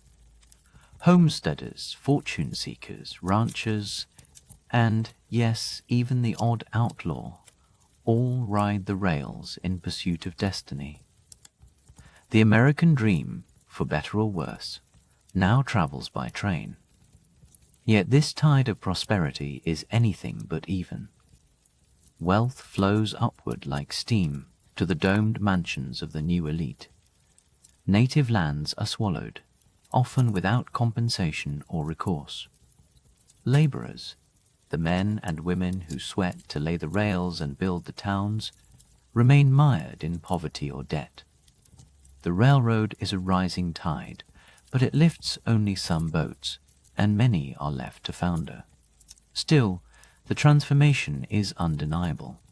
The railroad redefines the United States, turning a regional republic into a true continental power. The engine drags not just passengers, but the future itself. And once the trains start running, there's no turning back. But beneath the polished rails and the roar of celebration, a far grimmer story unspools. The railroad is a marvel of engineering, yes, but it is also an instrument of destruction. Its path carves straight through indigenous homelands, territories belonging to the Lakota, Cheyenne, Shoshone, Ute, and many more. What was once open prairie, sacred ground, and ancient migration routes is now fenced, sectioned, and claimed. Every spike driven is a blow against native sovereignty. The consequences are immediate and catastrophic. Buffalo herds, the lifeblood of the plains tribes, are slaughtered en masse to clear the way for trains and settlers. In a particularly bleak twist, passengers are sometimes encouraged to shoot buffalo from the windows, their carcasses left to rot on the plains. Tens of millions become a trickle, then a memory. The railroad brings more than commerce. It ushers in waves of settlers, surveyors, and soldiers. Towns rise where none existed. The federal government, eager to secure its investments, establishes military outposts to protect the tracks and suppress resistance. Treaties are ignored or rewritten. Homesteaders seize land. Conflicts erupt, some called uprisings, others branded as massacres. The Sioux, Cheyenne, Arapaho, and others fight to defend their lands and way of life. Red Cloud's War, the Battle of Little Bighorn, and countless lesser-known clashes turn the railway into both prize and battlefield. In time, resistance is crushed. Indigenous nations are forced onto reservations, often far from their ancestral homes. The spiritual and psychological wounds run deep. Sacred sites are defiled. Nomadic cultures, built on the freedom of the open plains and the rhythm of migration, are confined and surveilled. The very landscape that nourished generations is now off limits, partitioned by rails, wires, and barbed wire. And all of this is justified, in the eyes of the victors, by the relentless march of progress. So while history books trumpet the railroad as a beacon of unity and ingenuity, for native peoples it is a story of erasure. The iron rails didn't just cut through soil. They sliced through dreams, languages, and traditions. For every golden spike, there are 1,000 lost voices.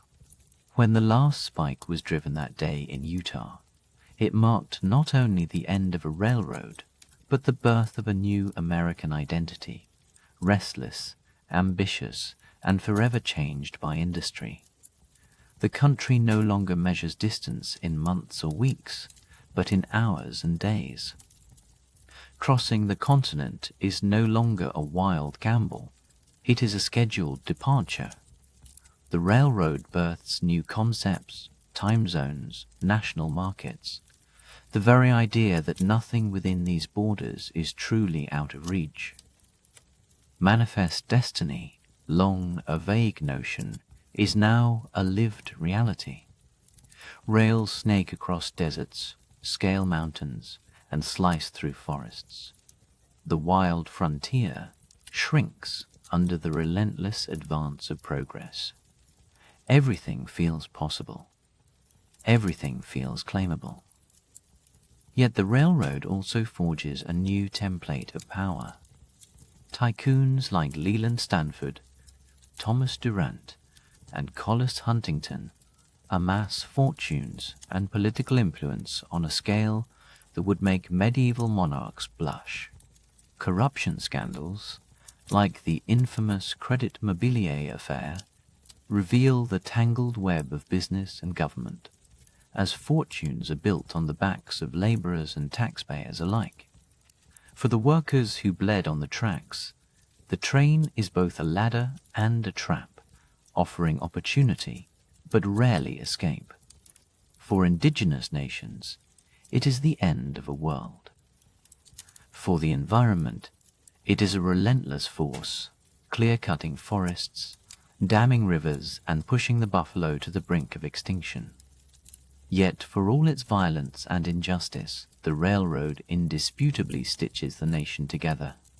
It connects immigrants to hope, businesses to markets, and the government to its farthest reaches.